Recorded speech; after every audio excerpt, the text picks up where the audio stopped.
Welcome to the official podcast of FOR ETERNIA.com. We have the power. I'm your host, AJ, aka Voodoo Magic, aka Zor. And today's episode is titled The Huntsman, named after the classic He-Man and the Masters of the Universe Filmation episode of the same name that featured a collector named Baron Grodd, who hunted down and collected, not killed, the most prized trophies of Eternia. Now, Baron learned at the end of the episode the error of his ways in hunting living things, but the trophies we collect are Eternian plastic. And it's a hobby that has brought so much nostalgic joy to so many. And what better person to talk about this hobby with than RJ, which if you collect Motu, you probably already know him as the Man-Child, the host of his popular YouTube channel, The Man-Child, that features unboxings, reviews, and great dedication to his action figure love and a celebration of his ever-growing, magnificent, impressive toy collection. So RJ, I'm so glad you could join us today, buddy. Welcome. Thank you. No, it's good to be here. Now, just to preface this, I am a huge fan of RJ's, and we were talking a week or so ago about his channel and how he presents himself. And I compared him to a vintage Howard Stern in a good way. In a good way, totally good way. Now, for anyone who's unaware of Howard Stern, I know we have a lot of listeners overseas. He was the number one radio host in the United States several decades ago, who recognized why most people liked him was not because of his dirty jokes or attractive or strange guests he would have on, but rather it was his ability to be honest and open with his listeners and the way he would invite them in and into his personal life. And that's what made RJ appealing to me and his channel, where he would do the same thing. You know, anyone can take a He-Man figure and talk about a ball joint here and an ab crunch there. But what I find so appealing about you, RJ, is you've discussed your family on your channel. You've introduced your wife. You basically wear your heart out on your sleeve. So has this honesty, this like openness of yours, has it always been part of your personality? Oh yeah, totally. Yeah, I've been like that since a kid. And like we were talking about earlier on my channel, I try to treat people on my channel, whether it's the subscribers or viewers or friends, which a lot of us become, just like we're a couple of people hanging out in our toy or toy caves together as friends, checking out our toys. I have a best friend up the street to this day, 30 plus years. And when I do get the opportunity to go over his house, he's the same exact age as me. Still lives home, video games, collects Motu and toys. We act the same way. So that's exactly how I try to talk to people on my channel and reviews, whether I do it subconsciously or consciously. When I'm messing around with the toys, sometimes I'm trying to focus on just doing a review and doing, decent cuts and not trying to make everything so boring. But I'm really trying to focus to act like we're friends. I'm not just talking to somebody as your number, Yeah, and you were mentioning to me that was important also that you weren't sounding like a game show host, like Yeah. like some people come off. Well, yeah, I don't want to sound like that. Actually part of that is because I'm just as guilty as that. When I first started reviewing toys or trying to open up a smartphone for the first time and filming and just uploading anything on YouTube, which anybody can. I mean, yeah. I was the biggest moron to even use the camera on my phone, not to mention edit. I knew nothing about that. But like I said, we were talking about way back a week ago, why I started a channel, my purpose, and we'll get into that. Yeah, it's just that's just how I like doing the reviews, and how I do like doing things, Yeah, and it comes across very genuine, and you had said something pretty profound on your channel. I think it was a couple times. You had said that toy collecting had saved your life. Yes. And I'd like to jump down that rabbit hole with you, and we could dig ourselves out of it. But I think that we should probably start at the beginning when you were a child. So What was your origin toys as a child? You know, your beginning, your start, like, and it doesn't necessarily just have to be Masters of the Universe brand, but just toys in general. Yeah, that's a good question. It's funny. People you meet on any type of social media network, in this case YouTube, in the comments, and somebody like yourself or me, and when they get to know you and they see your toy collection. I'll give you an example, like in the pic you have that we're set up in the background on the big Super 7 Snake Mountain, all the stuff I have. I probably got $100,000+ in toys. Now, I say that because people come in the comments and go, "Oh, it's so cool what you got," or "I'm jealous. I wish I had that." I do it too on people's YouTube channel, like, "Oh, you got that? I'm jealous," which is cool. It's fun. But at the same time, what I'm saying is the grass isn't greener on the other side. So going back to my childhood, yeah, I always had a love of miniatures, toys. I was always fascinated by that. Monsters. So I mean, you're going back 40. Yeah, I mean, I'm 48 now. So I'd say about the time I was about, if I can remember, it's probably about 4. I had an uncle that was an artist, and he used to make model kits, which I did some years later. But I remember him having like Ford pickups and helicopters, and seeing all little different miniatures. I was so fascinated by that. And he would build these models and paint them, hang them from the ceiling. I remember having a vintage, and I love fire trucks and police cars and all that stuff too, like a lot of us kids did. And I remember having this vintage die-cast set of cars I was so fascinated with. Now, I grew up very poor, okay? Again, it's you just don't know people till you get, like, you're interviewing me. It's interesting, people's backstory. My real biological father, I remember playing with these toys when I'm bringing up. It's going to sound kind of strange, but he bought me this die-cast thing, the ambulance. I remember playing with him on a table, and he was laying behind me, and he basically died in his sleep. So when I was 4, my father was dead behind me as I'm playing with this vintage fire engine ambulance that I always wanted. And he brought it home for the first time, playing on a table. And I remember complaining of a real bad migraine headache.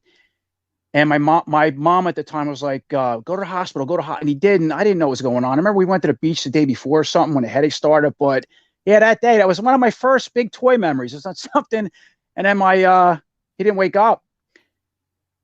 It was very blurry, but my mom coming and shaking him, and I was trying to get him up. And the next thing, it was like a blur. I was over somebody's house. They had cops and ambulance, and yeah, that was that was pretty much my experience with toys I really want. I got in hand, and yeah, I found my father like that. So moving on, I wound up moving to my grandmom, going back to that uncle that I would see on and off that made those model kits, and I loved Godzilla. Because Godzilla was big too then. So my dad died when I was about 4. I was about 5 or 6, I want to say. And he was a good artist because he loved to draw Godzilla. And we go up to the Five and Dime. It was a little store they called at the time. And would have dinosaur toys. And I always wanted a Godzilla. Now, if you look around my man cave, you can't see now, but I've shown it to her. I have X Plus. I have Godzilla stuff like you can't believe. It's just, now you got to have it because I didn't have it then. I always wanted it. And I got stuff that looks like it jumped out of the, you see the detail, $300-400 figures coming out of the TV. I never thought my life, I'm sure a lot of us adult toy collectors would have this stuff now, but I always wanted a Godzilla. And I remember getting dinosaurs at the Five and Dime that kind of like rubber triceratops or something. We used to make believe it was Godzilla. Yeah. That was I had Godzilla. all those plastic dinosaurs. Yeah. Well, they had no articulation. No, right? no. But I think, if I'm not mistaken, I don't know if Toho was around then. I think they did make Godzilla toys. And I remember somebody giving me some broken, now I'm about 7 or 8. So we're going up the ladder here. Okay. And I remember getting some broken Godzilla toys. Didn't get a Godzilla, but I had they might've had like Gigan or something. You're familiar with some of the Godzilla characters, right? And who's the other one? I think it was Titanosaur or something like that they made. And yeah, they were about this big, but the arm was missing. And I remember seeing them in the vintage Godzilla films. You couldn't believe how happy I was to have that stuff, but I never got a Godzilla, Now, it's funny because that's one of my toys. Everyone has toys that got away, meaning like yes, there's toys you wanted as a kid for your birthday or for Christmas, and you never received one. And I had 2 that I never received, and they weren't Motu related. I got everything I wanted Motu. It was the Shogun Godzilla. Do you remember? Okay, It was a I Godzilla do. shoot his arm. Yep. I have no idea why Godzilla could shoot his arm, but he could shoot but I his do arm remember right that. off. Yeah. Never had that. No, but I never today. It wasn't until I didn't like as far as the Godzilla, and we're getting into Motu soon. So we're going here. So I'm about 6 or 7 about that time. Had some Godzilla toys. Had toy guns, all kinds of stuff like that. A lot of monsters. I remember a lot of rubber monsters going back to that. My mom would get me giant insects, but I'd make believe they were Godzilla toys. So I would really say my heart and soul going back to a child was always sea creatures, Godzilla, Motu's coming soon. Monsters, anything like that. But I'd say by the time I was, so let's see. So my dad already died. All right, we're past that. And my mom met my stepdad. Now I brought him up in some of my videos. What a terrific guy. Let me tell you something. He saved me my mom's life. I was about 7, maybe 8 now. I think 7 when she met him. And next time we moved in with him, I was about 8 years old. Okay. He was a commercial fisherman, a lobsterman. So I grew up on the water, lobster boats. So I got to see all this cool stuff as a kid, 8, 9, been out in seas 25 foot high. I've seen sharks, I've seen sea turtles, everything you can imagine. Some really cool stuff, dangerous too and scary. And I got to work on a lobster boat years later, on and off.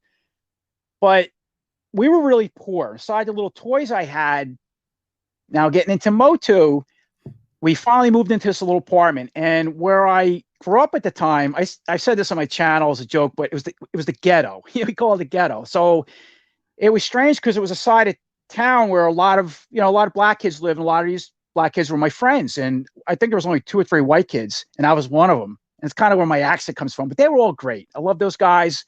We had a lot of fun. But it was funny is they all collected like He-Man and Master Universe. First time I seen it. And one of the other kids that I grew up with, he was like, so you had like different levels of kids that had few figures and the kid that had everything. I was like in between later when I started getting into the collection from what I remember. But I never forget my first, so now we're getting in, Motu. My first figures my mom brought home was Zodak, and I think it was Whiplash. I thought it was the coolest things I ever seen, right? The colors, the muscles. Who made anything like that? The hairy chest. The Zodak with the hairy chest and it was. I've never seen anything like that. I was so fascinated by it. Now, by the time I got into collecting, my friend had a lot of stuff. That's where I did.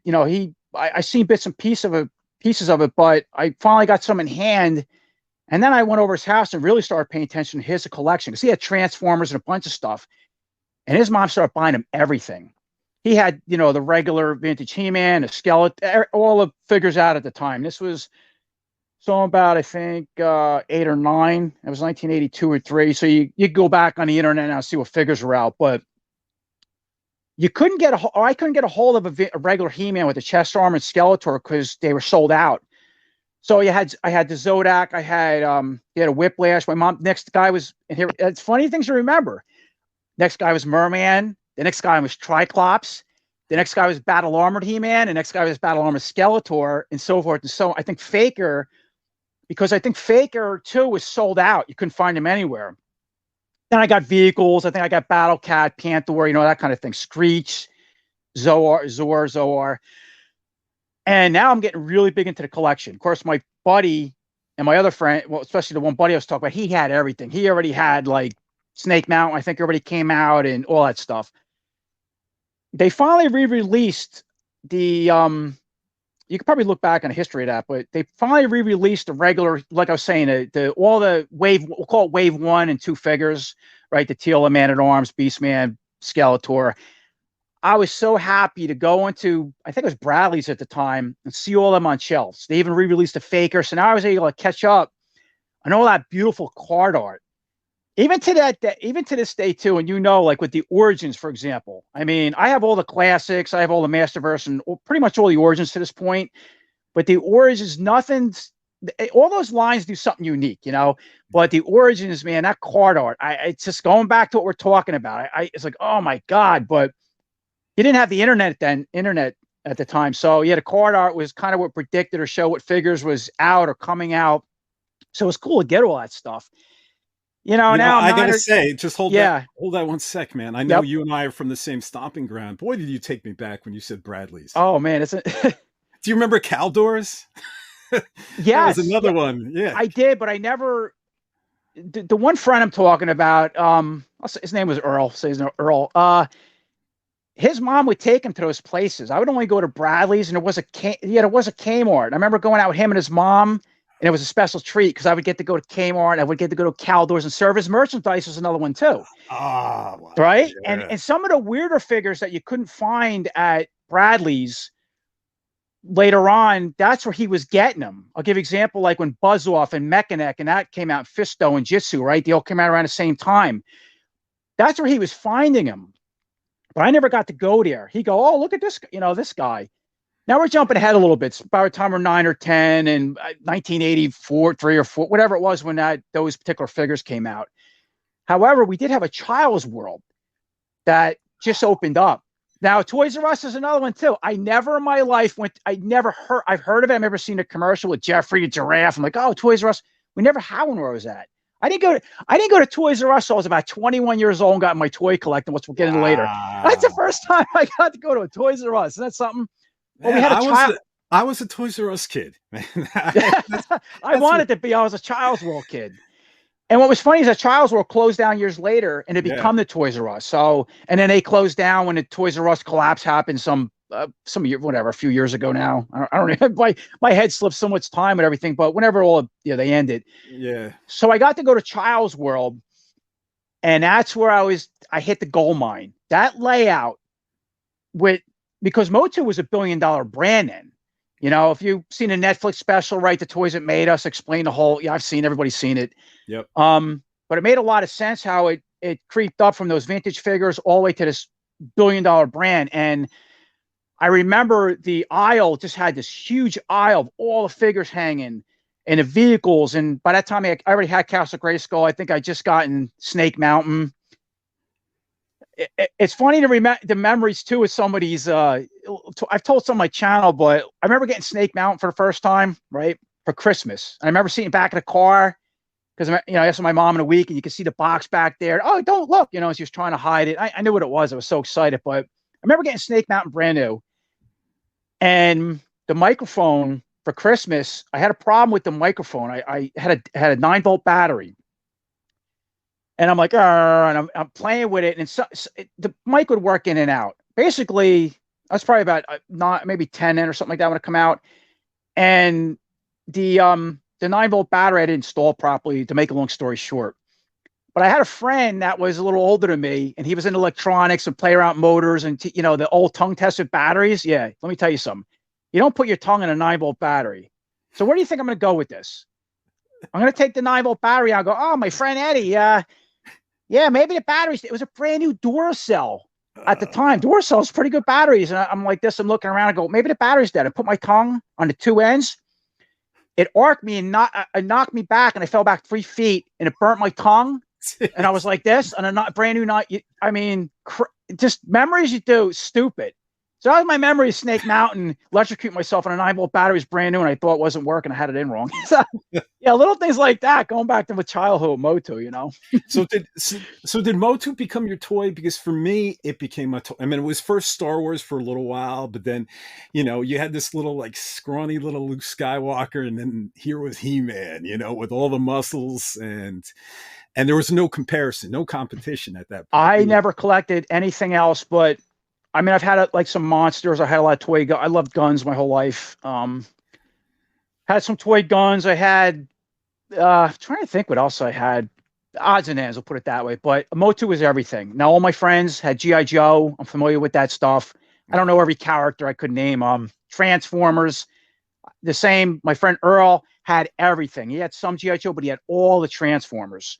The G1s at the time, that the Optimus Prime, all them guys, and they were Transformers in a day, man. The way they were transforming the saw. That was the stuff. Right, yeah, that was the stuff to have. That was impressive. I couldn't stand those because it took me so long to play with. You couldn't. Once they were open, they were open. I'm just saying. I'm not saying they were the most practical thing, but compared to the stuff today, from what I'm hearing and people I talk to, it's junk, the things break. I can totally see that with the way manufacturing is done today with, which we'll get into a little while, or articulation and the newer stuff. I see it. I've done some toy hunts, depending how I feel. And I see a lot of the G1 stuff coming back, or the movie stuff. And I'm like, it looks cool, but how does it work? And from the comments, I'm like, oh, it's garbage. It's no good. So I don't know. But Motu was everything for me. I'm very familiar with all that stuff I grew up with, but I never had anything but, yeah, all Master Universe. Yeah. Well, no, I was actually just talking about the transformation. It's like the He-Man toys. I wouldn't even read the Motu mini comics. I would take them out of the packaging Yeah. and start playing right away. But with yeah. Transformers, I love them. But when you're playing and you watch the cartoons, you want Optimus Prime to turn to a robot, to turn to a truck, to turn to a robot, but it would take like a 10-minute interval just to do your transforming and get them back into a truck. And I just didn't have the patience to do that. So, dude, I wasn't good with a Rubik's Cube when I was a kid. So I wasn't doing no Transformers. I became a mechanic years later and a welder. Yeah, it's funny, right? It's funny. I had the writer of Masters of the Universe Revelation, one of the writers, Tim Sheridan, on. And we brought this up because he wrote episodes for the Transformers Netflix series. Oh, really? Yeah. And he was making fun of me. He was like, "Oh, was it tough to play with your toys? Did it take you 20 minutes to transform? I feel so bad for you." And he made me feel appropriately like a dope, but I don't know. At the time, and we were lazy kids, and that's what Motu was so simple. Yeah. It didn't even have 5 points of articulation, right? I mean, and I was a type of kid too with my Motu. I said this on, I think, a tour video I did or something. I never really played with my stuff. It's interesting, the stuff that followed me over 40 plus years later, that I had that type of mentality as a kid. So I would get all my figures, take them out of, like I said, I didn't read the comics. I flipped through them. Maybe I did. It didn't matter. They were cool looking. And another interesting thing with the comics too, that we're seeing come around today now with the Origins, is that the figures there, a lot of the first, the art on the comics didn't look like Trapjaw and Triclops. They were different. They weren't what you got in toy form. We can get into that later, but now you're starting to see variants, come out in the Origins especially. And that disappointed me too. Like, why does Triclops look like the Christmas tree instead of the green toy we got? And Trapjaw was yellow, and we got that green, which I actually like the colors on the figures better than the comic books. But it's cool now we're getting that stuff, because now I got to have both. But they were very simple. And that's what I liked about it. But I never really played with my stuff. I actually collected it.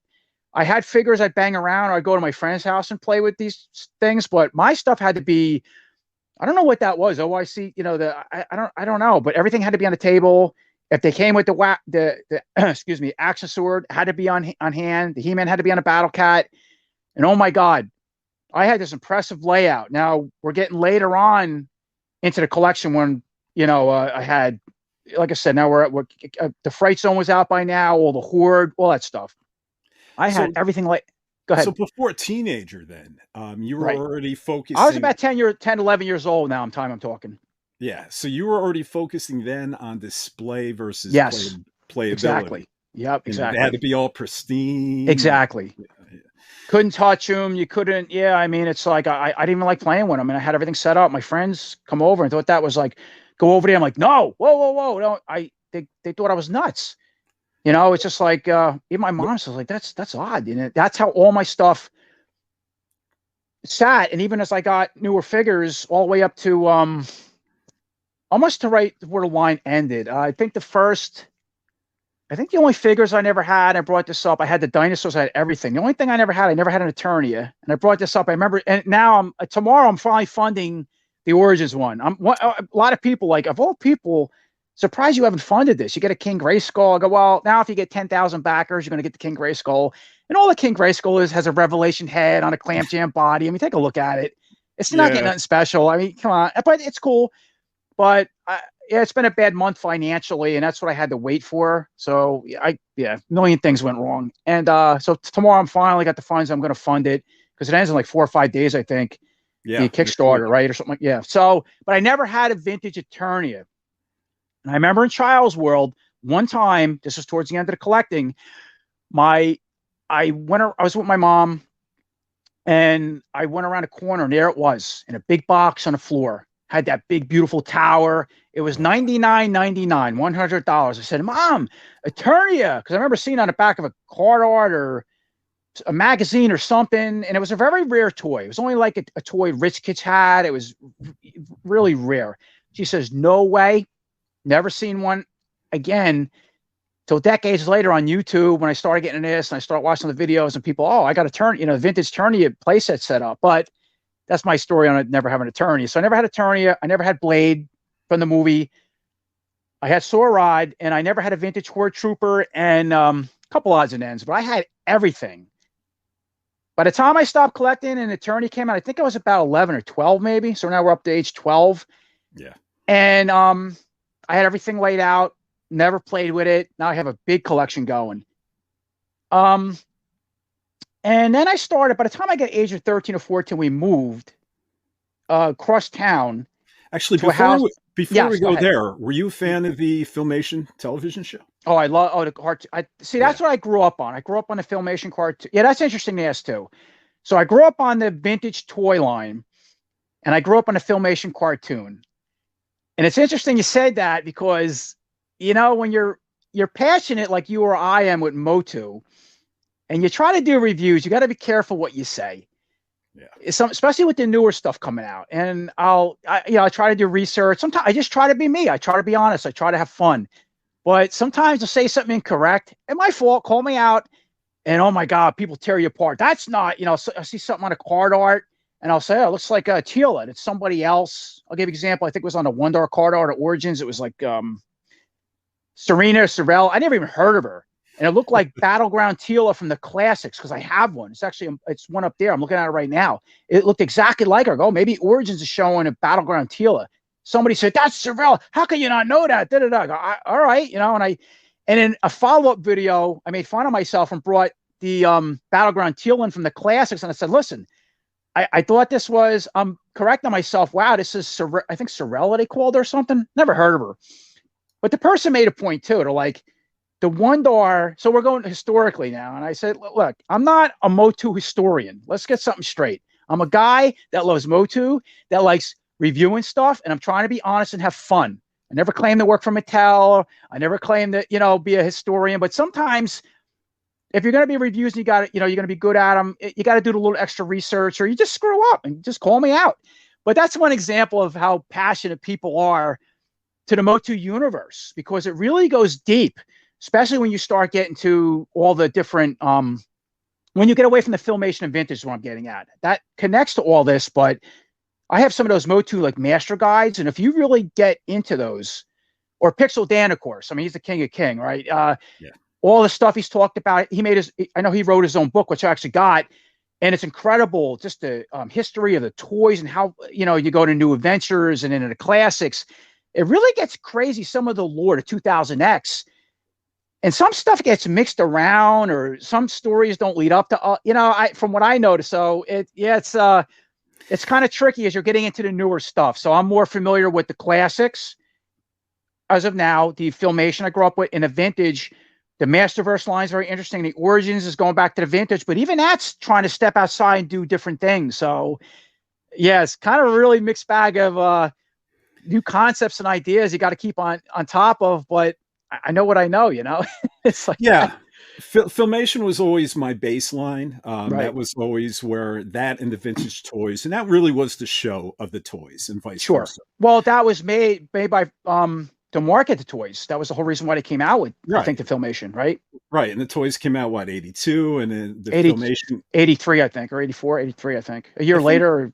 Or 83 was Filmation, like it started in October. Yes.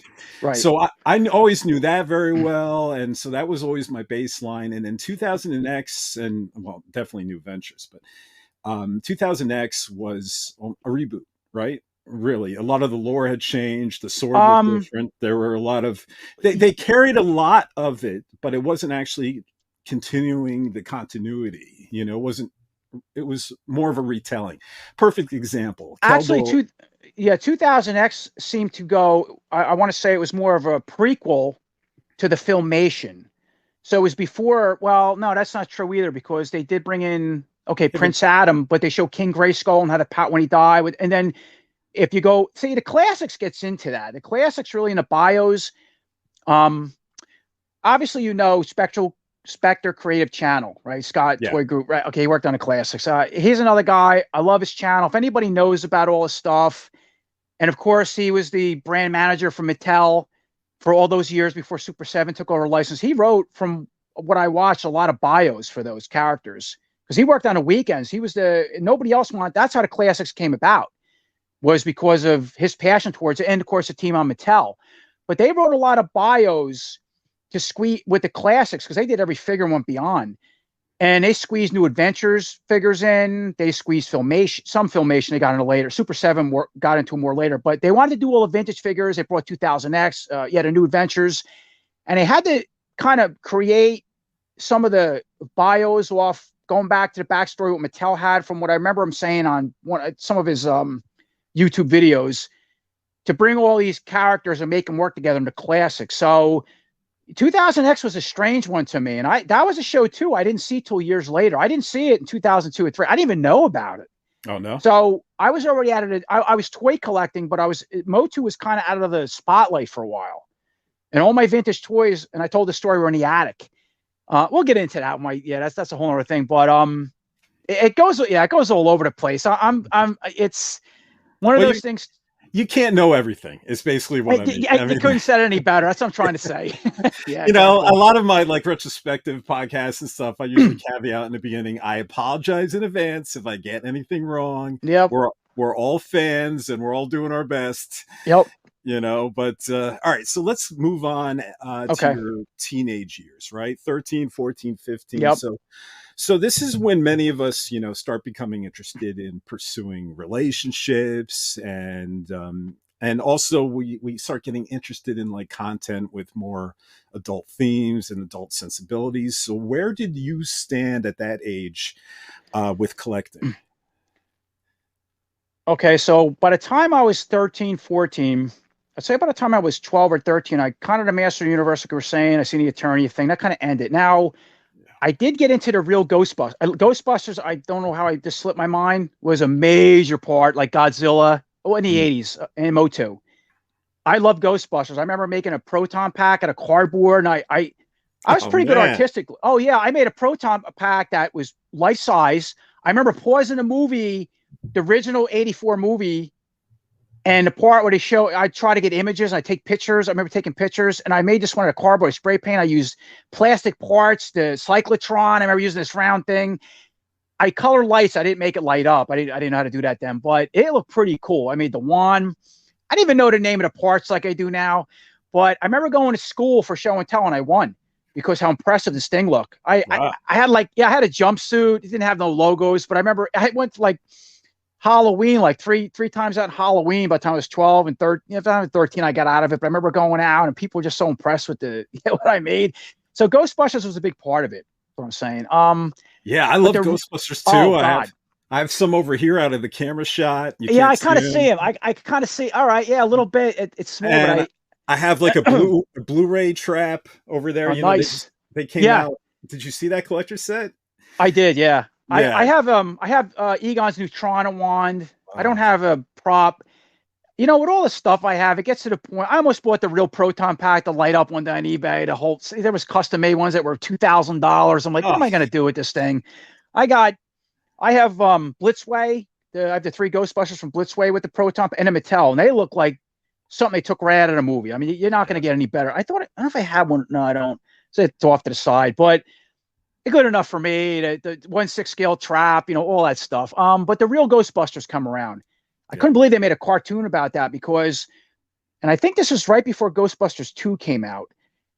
And I was so intrigued by Ghostbusters 1 and the equipment. We used to play Ghostbusters and all that crazy stuff, but I always wondered what was beyond that, And then the cartoon kind of filled in the blanks, like Motu, like the Filmation, going back to Motu, what the Filmation did, trying to inspire your imagination, what those figures in a toy line can do, right? That's but they look different, right? The Filmation, the same thing as why does He-Man and Filmation don't look like the toy again? Like the comics, you're going back to that. And interesting years later, where Super 7 made all the vintage. I have quite a bit of them, not all of them, but they made the He-Man, Skeletor, the license they had, it, like they jumped right out of a cartoon. It's like, oh my God, this is what I've been waiting for. It's what I wanted as a kid. But the Ghostbusters had the real cartoon come out, and it was just so cool. Even though the characters look like Egon with the big hair, it was cool. Yeah. It worked. And it was blonde, right? It was fun. Yeah. And so the Kenner came out with a lot of those toys, and I was on it, man. The Ecto One, I had, Peter Venkman, a lot of this stuff, but they were kind of silly, some of the things, because I was getting a little older now. So 13, 14, so we're trying to answer your question, is when I started collecting this stuff. I collected most of the line, so I wasn't collecting Motu anymore, but I had everything set up on tables, and I was collecting most of the real Ghostbusters line. And I think that was the last toy line I had the Firehouse, the Kenner Firehouse you put together. And I think I'm about 14 now, and I just stopped toy collecting. Yeah. Now, like you're saying, I don't know, Graham, man, six or seven, whatever, 6 or 7 at a time. And I was getting it with girls, and I loved toys, but I thought there was something wrong with me. It just felt abnormal. And I hung around with a mix of friends that were my age, had a couple older and some of the younger friends. So the younger friends that were 2 or 3 years younger were still messing around with toys, but people my age, they were in, basketball, this, that, fishing, all that kind of stuff. So I wasn't really a big sports player, but I forced myself to kind of get into that. I got into martial arts, went to Taekwondo. I did that for a lot of years, which was fun. I still like to fight. I was a fighter, and box and stuff. So I did a lot out with my friends. That was kind of my sport. And I just went on from there from 14, 15, 16, got into more girls, and we moved. Now I'm about 16. Okay, so I say, let me think. So we moved across town. I'm trying to get the house I'm in now. I've been in this house for about 35 years now, where I'm at now. And right now I'm in my man cave, the garage, which is separate from the house. But when I moved at age 30, almost 14, all my stuff went into the attic. Ghostbusters, He-Man, just went up, and everything went in boxes. Just tables were gone, my setup. I missed it, man. I loved it, but so some of my head's not right. I can't collect toys anymore. It's ridiculous. But I always had a knack for it. It was just always there. So back into sports and fishing and all the things I did. So your parents didn't get rid of any of them, right? No. Some of the parents throw away the comics, or they throw away. Okay. All went in my attic, and the house I'm at now. So I moved inside. I'm sorry, I'm jumping around. So the house I'm at now, everything went in the attic. Yeah.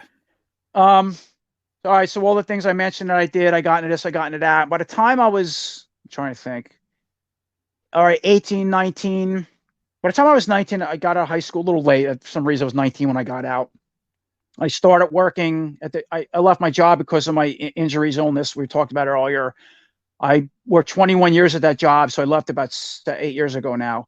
But I started that job. It was at a water treatment plant. I was a laborer. I did everything, man. I jackhammered. I've done jobs I wouldn't wish on my worst enemy in a silver plant. My first 10 years in that place, I hated it. But then I had it made. I loved it. And then I left the job years later. But I started there at 19, right out of high school. I worked in a pizza place. My dad was a commercial fisherman, lobsterman, like we're saying. So I had a lot of experience working out in the boats. And I loved it out there, man. But I always get seasick. I loved the ocean. I was a scuba diver. Which I become later. I did that for about 12 or 13 years, and then I got sick. That ended. But all the way through that time, so I'm giving you some backstory. I was 19. I was working. Scuba diving, fishing. That was my hobby and stuff like that. I got into airsoft guns. Loved that stuff. That was really cool. I loved the military, but because of I always wanted to go in the Marines. My father was in Korea. I was always fascinated by that, but because of my job and trying to take care of my dad, and then I also had reactive arthritis, so it kind of plays into some of the illness I have now. It would flare up. It was like a lupus-like condition. I would weightlift and all this very exertive and stuff like that. I was kind of guy go a million miles an hour. I'm still like that even through but because of the way I sit, I can't anymore. But I had to go a million miles an hour, and all right, so I was saying, my mind's getting off topic. That's right. I'm on medicines and stuff, so just pause me. Sometimes I go a little funny, go off to the left. You got to bring me back to the right. Get off topic. I'll just back you up, right? So, okay. I guess you in your 20s, being a young adult, right? Yes. I guess tragedy struck home for you pretty early Yeah. again with your stepdad, right? Yes, I So was 20. Yeah, because we were talking about. That's what I was getting at before I got off track. So I was at my job for 19. I was okay. Well, it was hobbies. Toys were in the attic, right? It's kind of the whole point of this. yeah. He died. He got Lou Gehrig's disease, Uh, and by the time he got it, it started with a limp. Let me tell you something. He was the greatest guy you could ever meet. He was my stepdad. It was because of him why I have my house today. It was because of him why I had the opportunity to get the job. He knew the boss there. It was a hard job to get. He got me in there as a kid and nobody, a laborer, which I become a mechanic and a welder and stuff years later. Went to school for all kinds of stuff. He was the greatest guy. Fisherman in Korean War. He was on Poor Chop Hill. I mean, guy. He drank a lot. He was an alcoholic, but never yelled at you. Never laid a hand for a guy that was my stepfather. Compared to other, you hear stories of a single mom gets with a guy, and this is some bad stuff. I knew. I had a friend used to go over his house, and his stepdad used to beat them. There was a plan to go over the house just when I was 8, 9, and there was a escapeway. All of a sudden, the guy would get, not to get off topic, but drunk, start beating a mom. We'd have to run out the door. This kind of stuff I would see as a kid. yeah, Run that's out a the door. common story. Oh yeah. So I see. I've been part. I've seen it. But my dad was nothing like that. But because of him, it bought me all the vintage He-Man toys. So go back to that for Christmas. And me and my mom, we were poor. We never had no money. I slept in the car. My mom before we met him. Yeah, I've been through some crazy stuff. The grass ain't always green on the other side. And going back, like we were talking earlier, when people see you're on YouTube and your collection, you do some tours. You're so lucky. It's so cool what you got. You don't want to live in my shoes. What I went through to get some of the stuff I have, you don't know what I've been through. So the grass ain't always greener, It's just always, it's one of those things. But my dad was everything. He saved my life. But at 23, he got Lou Gehrig's disease, and that's when he died. I was 23 years old. And that's what I mean. I mean, look, I'm here in my 40s, and I recently lost both my parents. Both my mom. Sorry to hear that. Mine are both gone too. Yeah. Yeah, and I'm sorry to hear that. And you too. But both of them died to separate illnesses only a few years back. Oh man, that felt too soon to me. So I Sure. can't even imagine at all. It feeling too soon for me in my 40s, what it felt like at 22, 23, or again. I was a kid, man. I was immature. And what was funny, I was holding a pretty serious job. And when my father, well, I have a little tiny house, and it had a little mortgage left on it. And I was becoming a man, but our generation of 20, for like babies, as I used to call it work. He's the baby, like the kid, 22, 23. I'm old enough to go to war, vote, but it's true. We were like, that's where the man-child name come from, because these are things when I got into toy collecting, which we're getting to very soon, is where some of the guys that I would get to know or friends would start to see this bizarre collection of stuff. And I started around age 23, 24, was odd. Man-child. So that's kind of where the name come from. If you're curious about it. We'll get that out of the way now. Knew when I started. Well, so when losing your parents then, though, did it make you it would make me kind of maybe angry and bitter at the world? I went through all that, man. My mind was going 100 miles an hour. I was a 23-year-old kid, all right, getting back to that, that had to grow up overnight. Now, my dad was dying, so he had Lou Gehrig's. He started out with a limp in his foot one day, and next thing he's in a wheelchair. Next thing he's bedridden. Yeah, it was like within 11 months he was deceased. Put it that way. Yeah. Yeah, that's a good question. I had a lot of time to process. I was able to be prepared for it.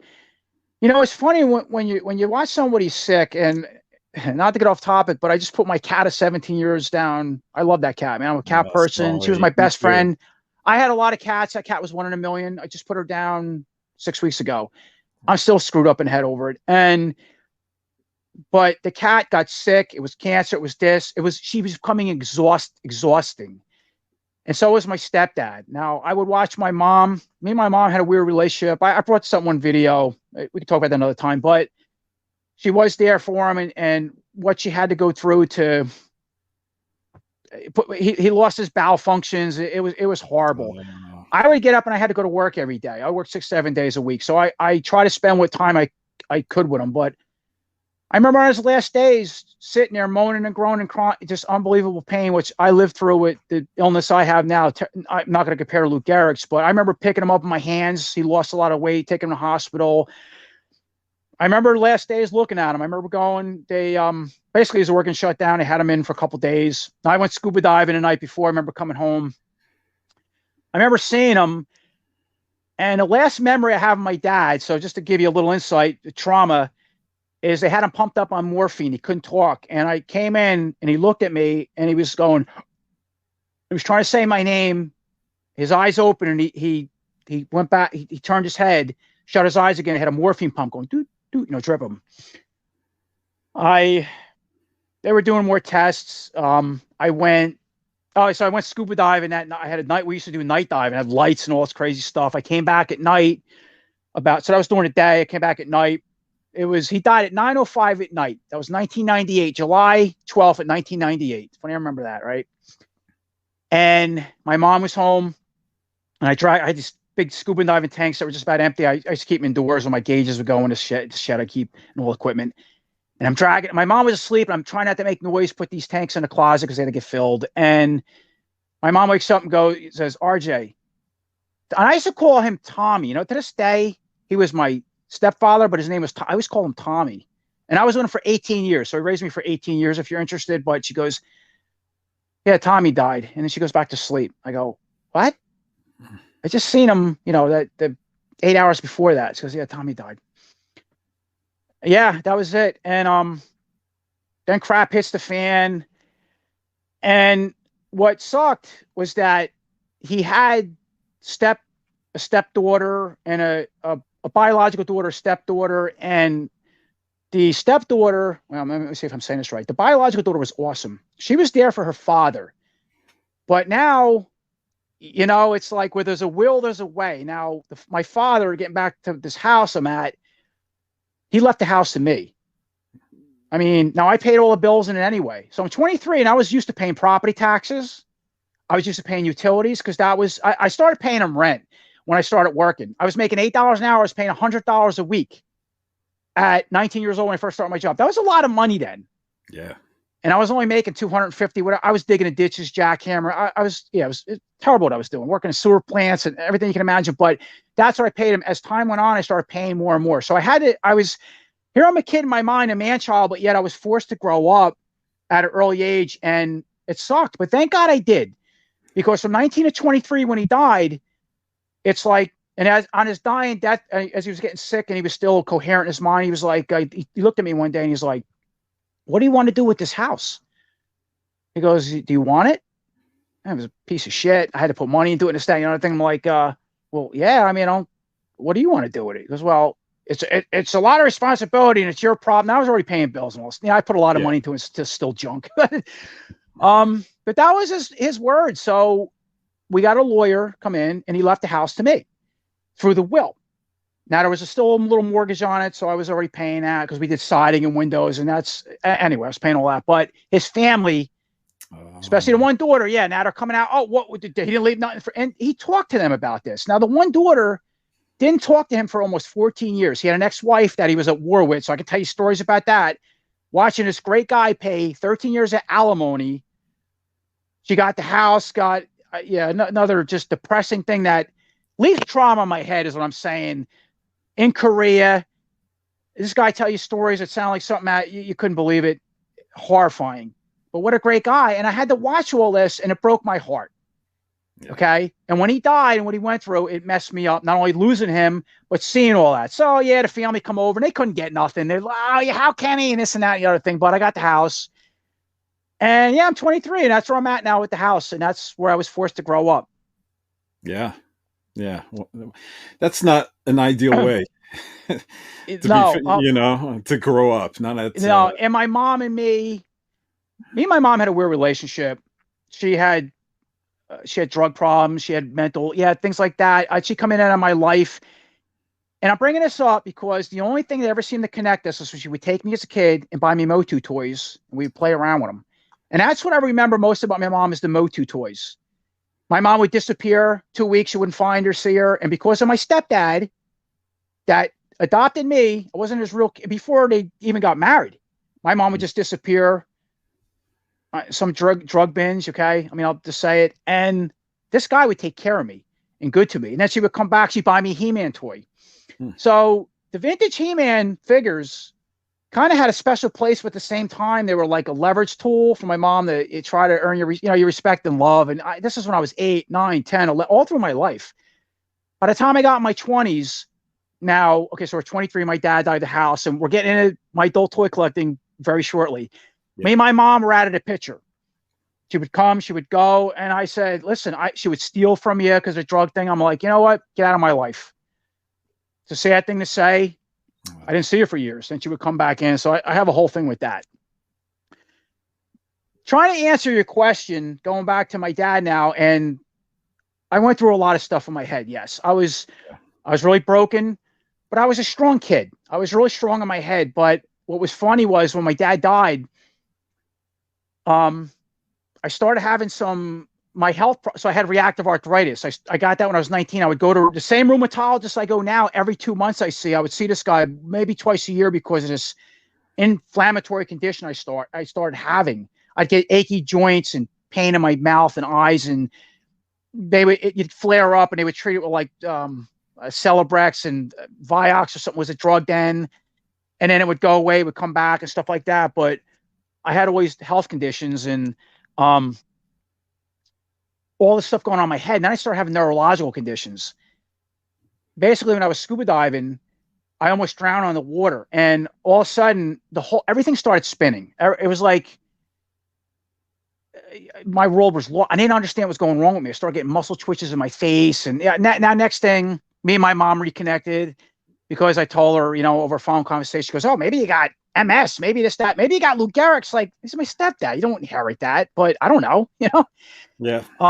The same neurologist that diagnosed him, I seen 6 months later now is what I'm trying to, 6 months later after my dad died. So I'm going through all this stuff and working, and my symptoms started kind of getting worse and worse 6 months later. Finally go to a neurologist.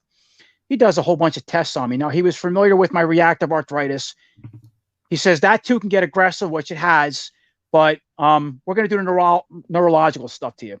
Did all these tests had me for an hour and a half. He was looking if I had MS because I was getting weakness in my legs and dizziness and all this stuff. And to make a long story short, he basically said, "You're hyperventilating." He had me of all the tests he did, he had me blowing his paper bag like 27 times. And I almost passed out. And spinning, this vertigo was basically what it was I had for months. And I almost drowned with underwater diving because I was going diving with this, I was working with this, wouldn't go away. He said, "You got vertigo." I said, "What?" He goes, "Basically, I had a nervous breakdown and I kept going over my dad's death." Oh, wow. When he told me that, I felt better and all my symptoms went away. And then I seen a therapist, and I didn't think there was anything wrong with me. And that was the first thing he asked me. He goes, "Have you had any major traumas in your life?" And I'm telling him, "Oh, my dad died. Yeah, I inherited a house." He's like, and I didn't tell him that at first, but he got that out of me. So you didn't realize how it was impacting you. It was all like not at all, man. Exactly. And he says, "Do you hear yourself?" And I go, "Yeah, I'm okay." And I was in a bad relationship with a girl and my mom, all this blah, blah, blah, and that's all it was. And I felt better. And then I seen a therapist, and I learned to handle it a lot better, but I had a lot of heartbreak and loss over it. Sure. And so that stuff can accumulate, even from when your father died when you were, I think you said 4. I mean, that stuff can pile up, and you don't even realize it is, and start weighing you down. But here's the thing. Here's the real. It's all my sad childhood stuff. So when my dad died, I went through all that, and I felt better. All of a sudden, a little switch went off in my head. Right, I'm going to say a couple months later, maybe 6 months later. After all that, I seen the therapist. I felt better, and I just started to feel like collecting toys. So I'm about 24 now, and me and my buddy. Before you met your wife, right? Oh, yeah. I met her. Yeah. I got together with her. Me and my wife, too, what she's been through, because we met in 2007. Started dating in 2008, and then I got hit with this stuff I go through really bad now. Yeah. All the way for the last 10 years. It's been horrifying. So she's been through a lot. We have not had a normal life. I had periods of it, but we get into that's a whole nother thing. But yeah, 2007, I met her. When I started toy collecting, my dad died or after that. So he died in 98. I was 23, around age 24. We're moving into, let's say, early 1999. Let's start there, right? I'm sorry, I'm still, no, I'm still 23 because my birthday's in July. That's when I'd be 24. So I'm still 23. Okay. So somewhere around 1999, and I remember like in January, because I remember it was the Christmas lights are up, and it's funny how you remember these things. And yeah, it was kind of that thing. And after the New Year's or something, me and my buddy that I was talking about, that's he's right down the street from me, a friend of 30 years, plays games, collects toys, loves Motu, the whole deal. And somehow we started talking about toys. Now, I remember telling us in one of my videos, so I don't want to get off topic here. I want to try to make the pieces fit. Shortly after my dad died, so let's go back to that. So he died about 6 or 7, or maybe a year later, whatever. Right before I started toy collecting, we started talking about Master Universe toys, the vintage stuff. He had a huge collection. I had no idea that. He had no idea of all the years. I already knew this guy over 10 years at the time. We kind of talked about He-Man, but because it was out of spotlight, we were talking, reminiscing about kids and at the Motu collection. Goes, yeah, I had, remember the Evil Horde and stuff. I'm like, oh crap, yeah. I said, I had just about everything. He goes, no, get out of here. I go, it's all in my attic in the real Ghostbusters. So we go up in my attic, right? So all these years, my dad's passed away, months later, go up there.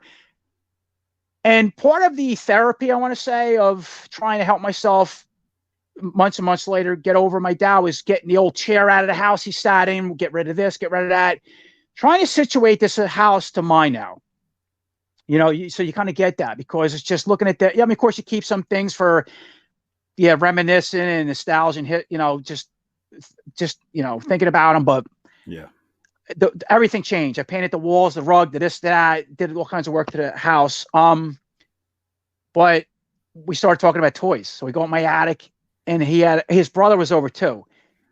And we have a ladder. He's holding the ladder. Me and Tom's up in the attic, and he's like, oh, his brother downstairs says, here's Tom. Holy shit. What?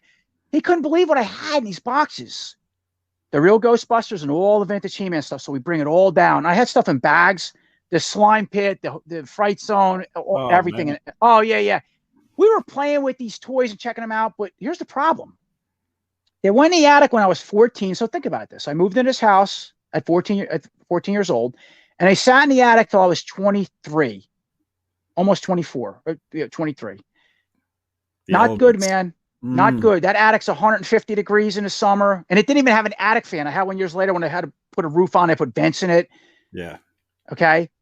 A lot of the vintage Motu, like you'll notice with a lot of the plastics, they start to oxidize and they get yellow. They get that chemical that's in the factories. It comes out and it turns yellow from, it's oxidation, it's heat. And you get the yellowing. So was the legs worthless or? Oh yeah, the legs, because the little rubber bands that you can fix now. Listen, here, to make a long story short, yeah, I donated most of it. Most of it went to garbage. All my vintage He-Man stuff and all the real Ghostbusters, the firehouse, everything went. So that was that. A few months later, going back to the Christmas January thing, because I think we did this in the summer, later in the summer after my dad died, because I remember how hot it was up there. So going back to that time. That flicked a little switch on me. I don't know what it was. And we go out. We go to the mall, I think. And we went to we were going through the mall, looking at girls and clothes and kind of stuff. And there was a KB toy store. KB, man. And I'm looking in there. I'm walking by, and I'm like, okay. So what was big around then? You think about it. What started coming out, I should rewind back a little bit, was McFarlane's Spawn toys. Yeah. On my channel, you can see behind me, I got some original stuff I bought years ago. You can see the Spawn with the cape. So all Spawn, it's mixed with a bunch of stuff, okay? I had a neighbor, and I have another best friend. I knew almost around the time, Tom, 30 years. He lived next door to me in his house. His dad still lives there. Me and this kid grew up. We went scuba diving together. I tell a whole history with him, but I used to babysit him at the time when I was 13, 14, 15. Keep an eye on him, and he had a brother and sister. He started collecting Spawn because I think Spawn came out in the first series one came out like 1994, I think, something like that. And I was babysitting him. He had these Spawn toys. He had Cygor. He had the first Spawn, and I thought it was some of the coolest things. Nobody's ever made something like that. That too, I remember looking at that, messing around with toys, and going, "This stuff's awesome." But 14, 15, I can't. I was so fascinated with it, loved it. Fast forward to KB now, right? 1998, 99, 23, 24, whatever. I seen some Spawn toys. I go in, and I seen a Mandarin Spawn. You know what? I can't really turn. He's still right behind me up on the shelf. I still got the original. I think he's the red one. I had a couple variants. I went. Now I have a girlfriend at the time I just met on a scuba diving trip. She was awesome. She was my fiance. We were together for a long, long time, but after 7 years, that didn't work. That life story too. She left. But I remember getting this Mandarin Spawn, bringing it home. It was a joke. It was like, oh yeah, that's a cool looking figure. It really was. And to this day, it still holds up. I put it on my entertainment system. Now, me and this newer girl living together. I just got my first DVD player, which was like a lot of money then for a DVD player. The Sony Trinitron TV. So now my dad's dead. I'm trying to make this space mine and get with the newer technology. I think the PlayStation 2, I think I just got that. I think PlayStation 2 was around then. And I have this Mandarin Spawn on my entertainment system, and he looked really cool. Okay. So guess what? That ended up being let's go back to KB. It was this, it was that, it was another figure, it was another. Okay, that's how that door opened up. Another collection too at the same time was called, it was a 1/6 soldier toy line called the Ultimate Soldier. Coolest thing I ever seen. They had, now if you remember going back to G.I. Joe, the vintage stuff in the 60s, as a kid, I remember seeing that one time. One of my moms, when I was a little kid going back to the Godzilla days, 4, 5, 6, that age, somebody had a bunch of stuff in a box. Had all the weapons. Now, I always love miniatures and miniature weapons, again, monsters, but I always love soldiers. And it had clothes on. It was the coolest thing I ever seen. Oh, my God. He let me play with them all. And I loved it. Another thing, too, I could never find like a Godzilla. All right. Fast forward years later. Wait, so back to your girlfriend, fiance. How did she react with this Spawn toy? Oh, that's a good question. She thought it was pretty cool because she liked monsters. And again, that was another thing that connected us. She thought the toys were cool. She goes, that's awesome. Oh, cool. And she was, yeah, and that's what was cool about her. She was encouraging me to go get a couple other things. She used to do a side gig as a job with this band. You could probably look them up to this day. I don't think they're around anymore, but they call Freak, right? To get a name. Okay. And the lead singer, they did a lot of cover work, but he was a genius. What a great guy. And he was older than me, and he loved toys. And where they lived, he had all these action figures of monsters and stuff. And they put it up at the shows they used to play. And I thought that was really cool. I'm like, yeah. So here's a guy who was an adult toy collector, memorabilia and swords and action figures. And at the time, he was in his 40s, I think. And that was kind of odd. I thought that was cool. So it was funny that my girlfriend / fiance met. It's funny how the universe brings people together, if you believe in that stuff. And yeah, because she hung with them and he had all that stuff. She thought it was cool. So she thought it was cool that I started buying these things and collected them, and especially monsters and creepy stuff. And she was into that. Love creepy things, Halloween. So yeah, that's how she allowed me to have that. And she was cool with it in the beginning anyway, See, before my wife, previous girlfriend, I started my adult collecting was also with some McFarlane toys. I remember he did stuff like for Terminator 2 and The Thing. The Terminator 2, the T-800 figure, they couldn't use Arnold Schwarzenegger's face. No, the likeness rights. Yeah. Yeah, so they had to bloody up his face. So I just got a couple of these and I put them on my DVD player just like you over there. And, she had like a suspicious eye looking at it. Like, what's going on over there, and why does it keep growing, and after some negativity, I kind of just stopped and ended up selling them. So she cut me off eventually, at least, but I hear that all too often on my channel. And that's why I made probably probably the video you see me, my wife, or the one I made, the rare videos where I show myself and hang out and talk like I am now a little bit. And I only did that because people were asking me when I was on a while, like, oh, why don't you talk and hang out, show yourself? I was like, I'm a behind the scenes kind of guy. And that's what started that. But I remember telling that, I think that was an old video now.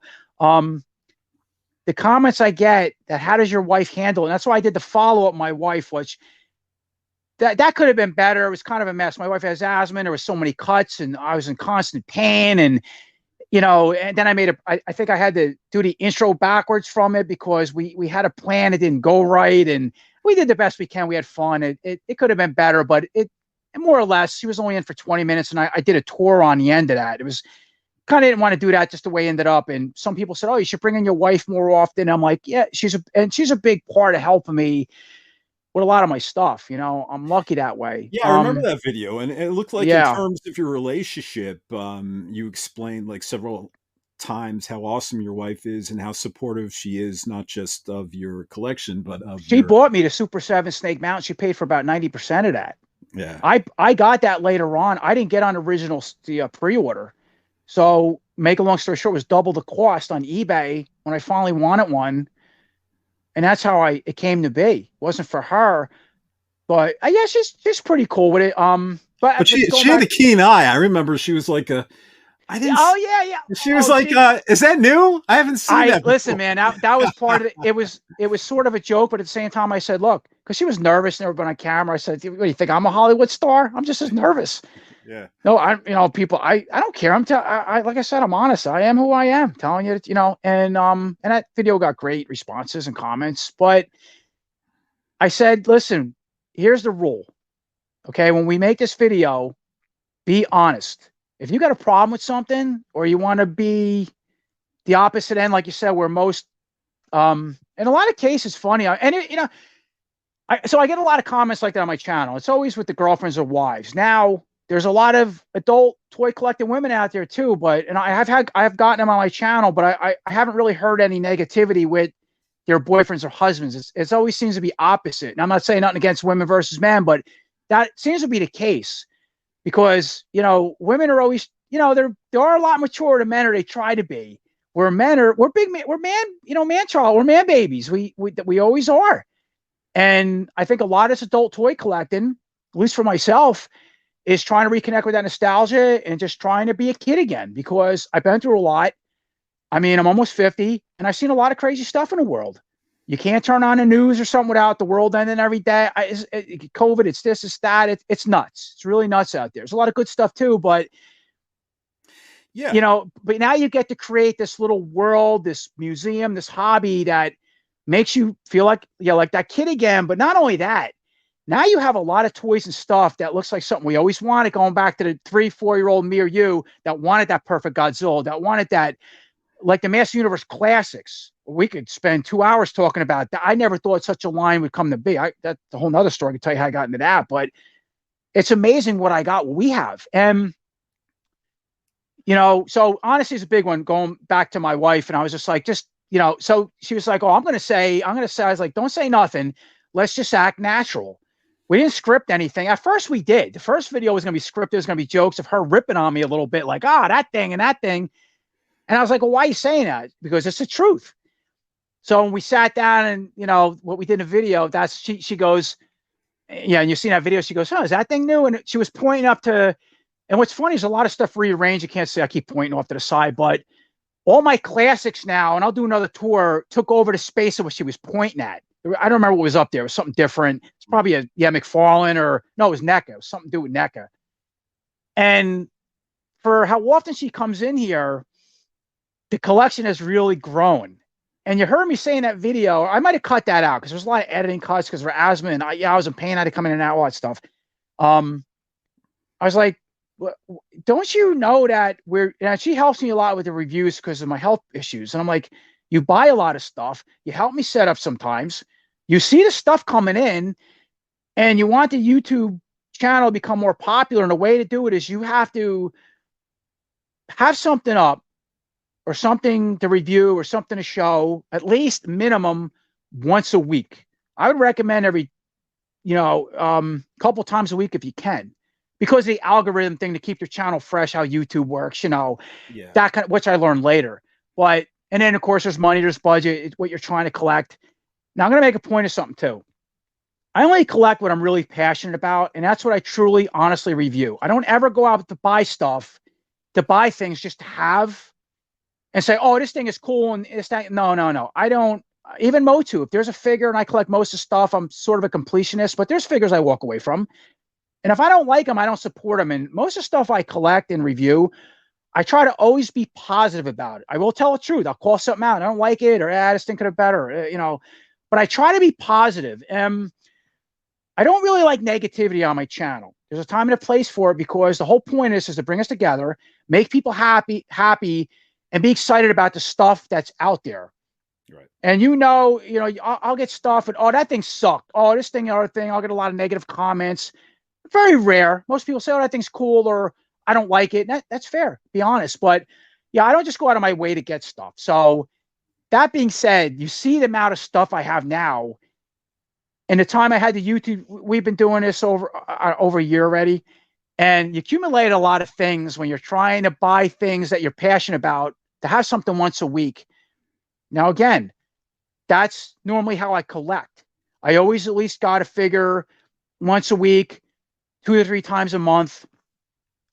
And it's interesting because people, they say, I got a name. Sometimes I'm the Masterverse Mafia. I'm not, people, I've heard this. How do you get the origin so quick? I'm going to bring this up now. How are you doing that? I've had one guy call me out one day like, oh, it must be nice. It gets free stuff from Mattel. I go, wrong. Mattel don't even know who I am. I don't even know if they watch my channel. I don't know. I don't care. I mean, it'd be cool if they did, but it's not why I'm doing it, because I love the stuff. They don't need to.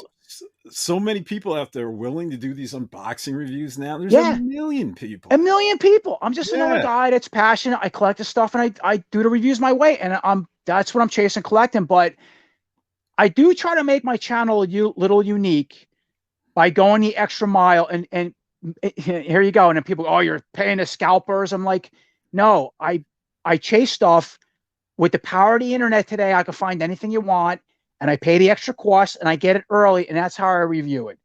Now, I don't just go on eBay where somebody has 10 of them for $100 and buy one. Yes, I use a lot of eBay. I do pay extra costs, but that's how I get this stuff early, because I'll give you an example, like the Origins of Masterverse. When you start to see new, like everybody does in news now. I don't do that, but they'll say, oh, check out the box images, and Mattel showing this and that. I go, okay, now watch out. Because the minute you're seeing those box images and the art and the figure, that stuff's in production. It's probably on a boat. But now we live in this new post-COVID world. Distribution's a mess. This is a mess. You can't find it in the stores. And again, another whole topic we talk about. But that stuff's out there now. And somehow, some of it gets into USA. Somebody gets it, and it's on eBay.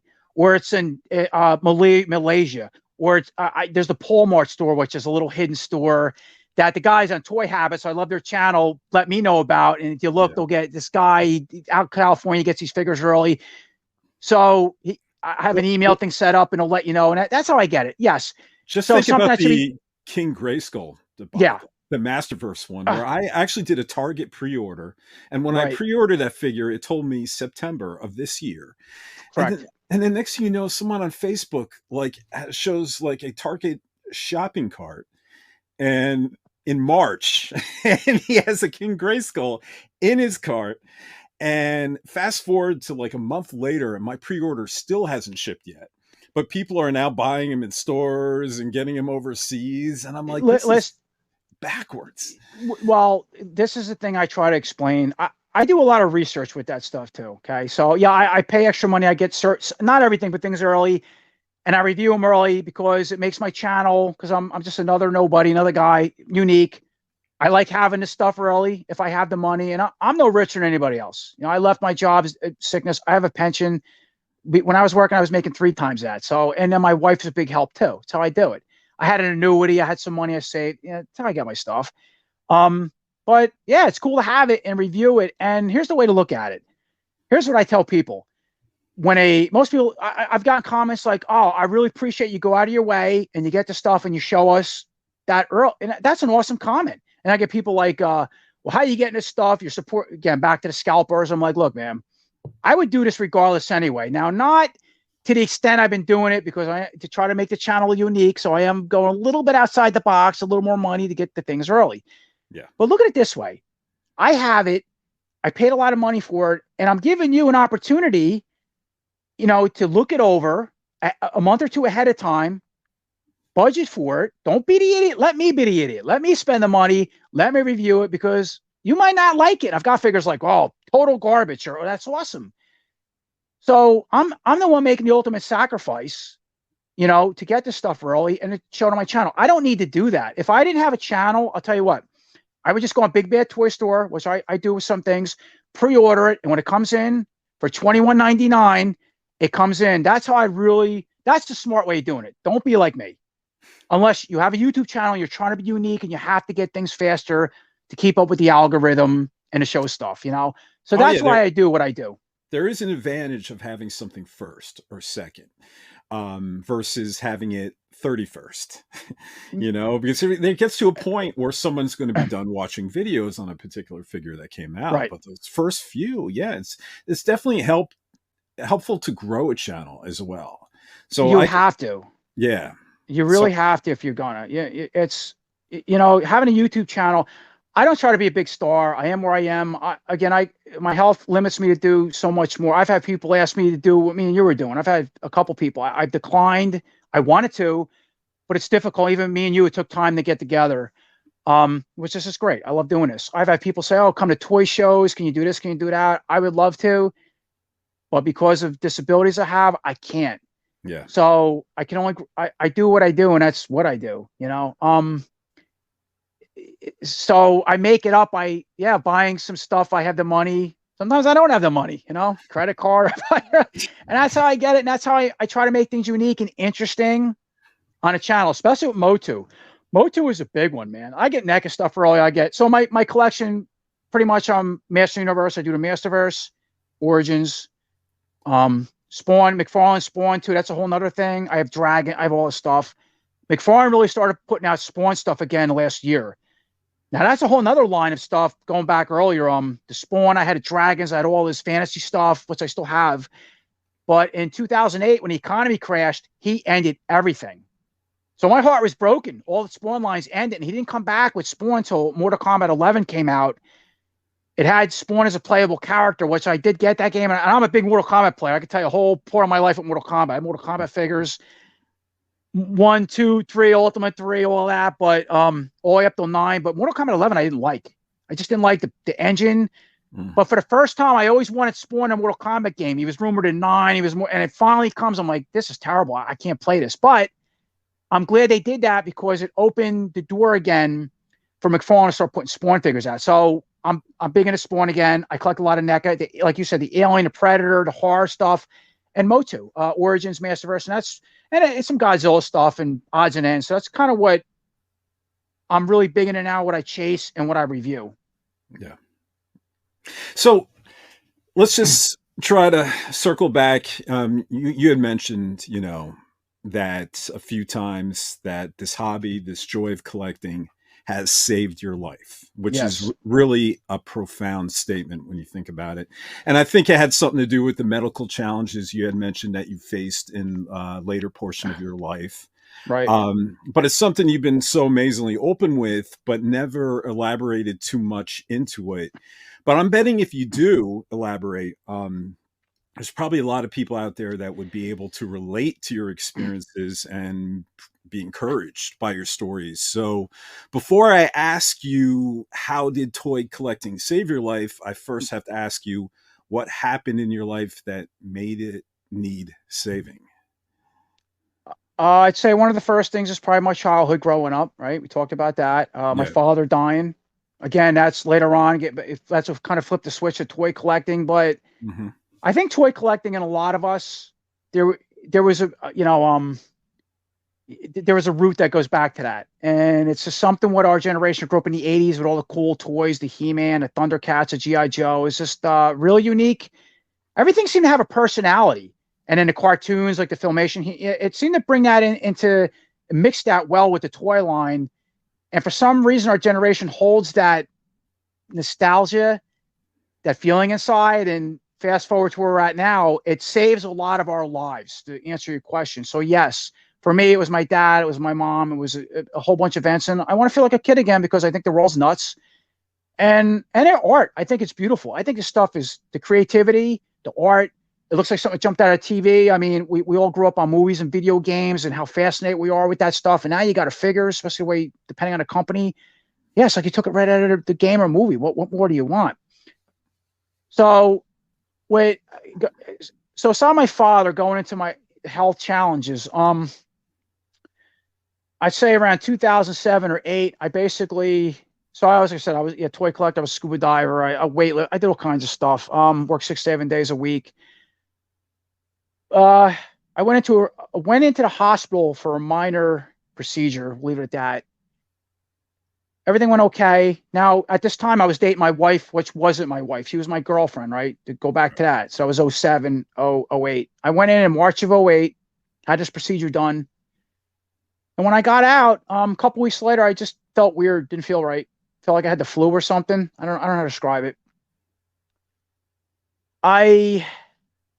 We lived apart at the time, and where she lived, I was staying over, and I'm staying over each other's house. And again, being part of what me and my wife bond. Well, I met my wife through my neighbor. I was talking to my next door neighbor with the Spawn collection, right? It's kind of how I met her. And we were friends before that for a while, so I kind of knew her on and off. And she came around as when my ex-girlfriend, fiance, we split up. She heard about that and she moved in. And she knew her too. We all knew each other. And yeah, it's just like, oh, Ralph's single. RJ is single. Yeah. And that's how that came to be. But fast forward a few months dating, I started staying over a place. I had that procedure done, which I remember her taking me to the hospital to do it because my mom wasn't around, my dad wasn't around. I could have had a friend, but they knocked you out, and that kind of thing. It was only a couple hours. It wasn't long. Brought me home. Couple weeks went by. I was working, but I kind of felt off. I don't know how to explain it. I was upper house, going back to that, and I stayed over. Now, what made me and my wife unique was not toy collecting. She knew about my toy collection. I was a big toy collector, not everything I have now, but I had a lot of stuff.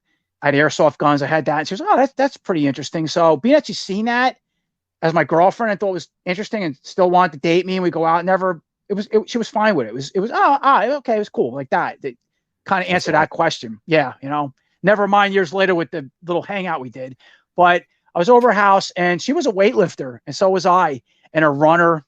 So we would go to gym together. We would weightlift, we would run. And that night we went for a 3-mile run, or it was like 1.5 miles each way. So I was in tip top shape. I was 34 years old at the time. So I remember this well. Went for this 3-mile round trip run, felt great. Went out to dinner, hung out. I slept over. I woke up early in the morning like a bomb went off in me. I had pain, like my eyes were going to explode out of my face.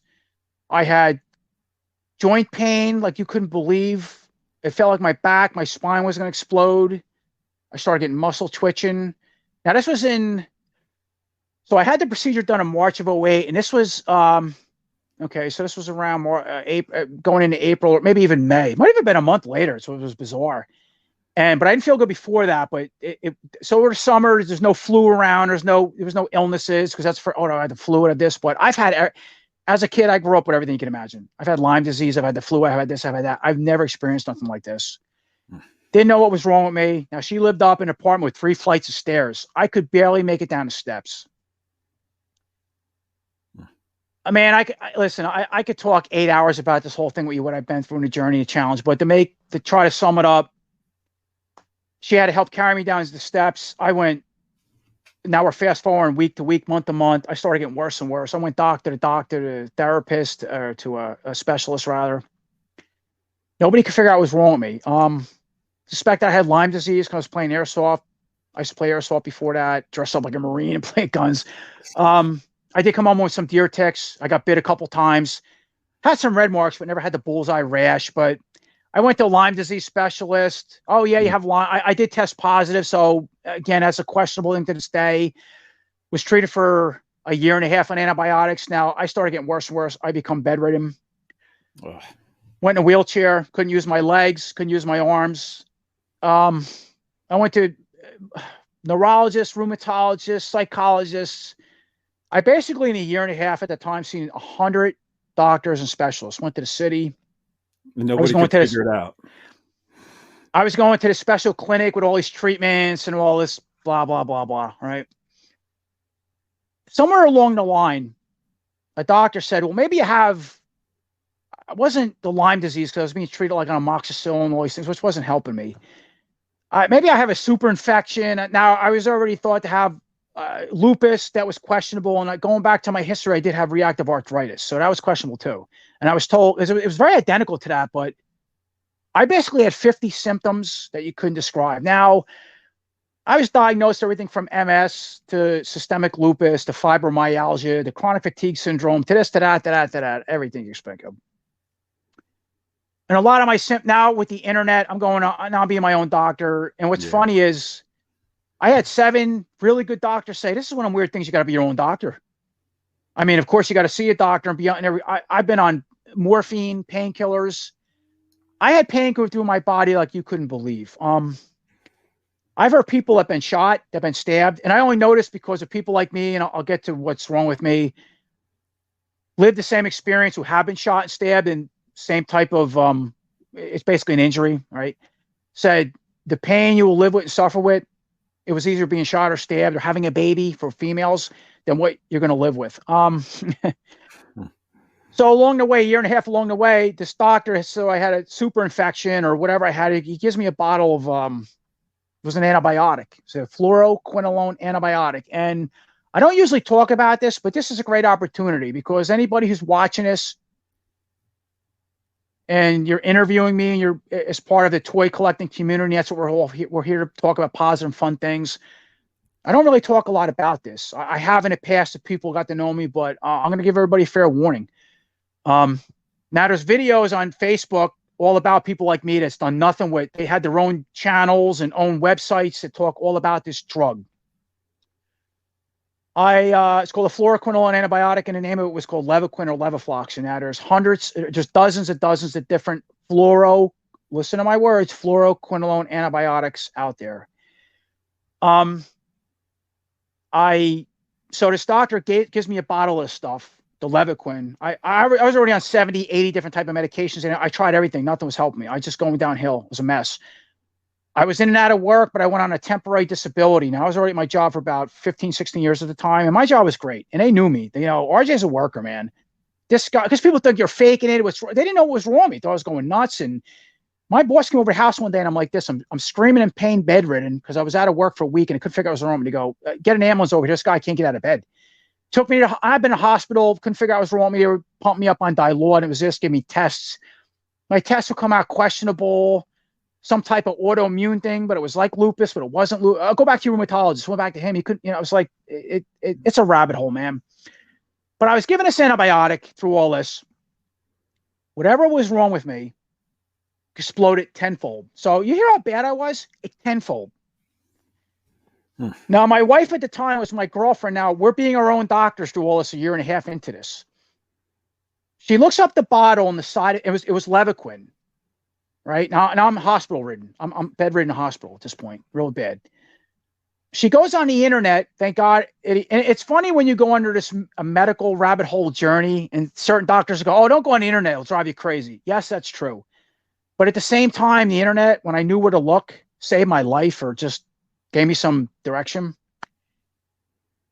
She looked on the bottle and went on the internet, and all these side effects, you couldn't believe what we found.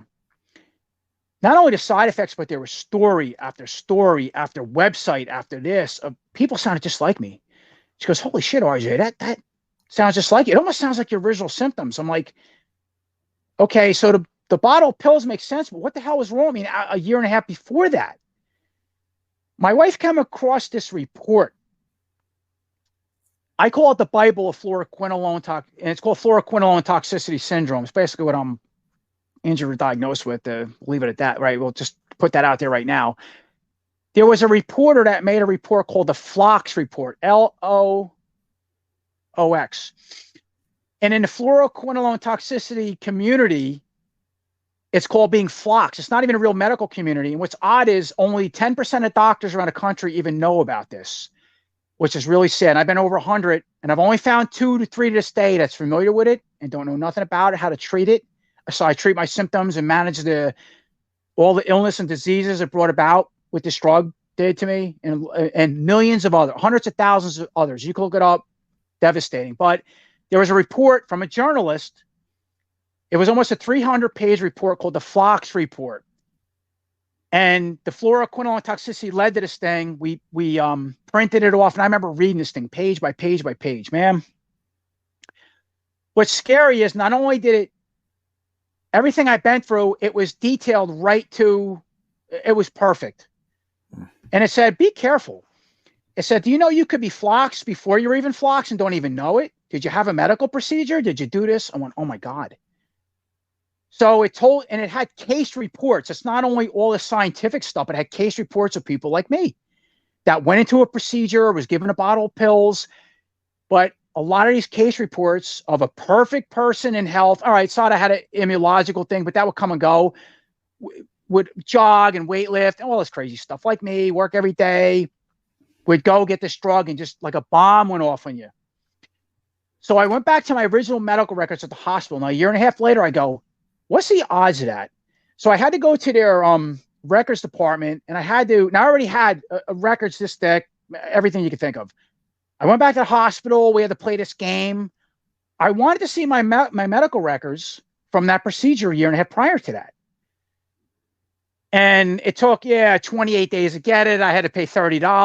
Now, I was already going bankrupt by the time anyway. So I know about a toy collection. I had to sell half it off. My wife helped me. I went bankrupt. I was in that at work. I left my job years later, but yeah, that mess. So again, grass ain't green on the other side. Even all the cool stuff that people say, oh, I'm so jealous. And, when people say all the stuff I have, you don't want to be in my shoes, okay? Because, the grass ain't green. I've been through a lot to get where I'm at.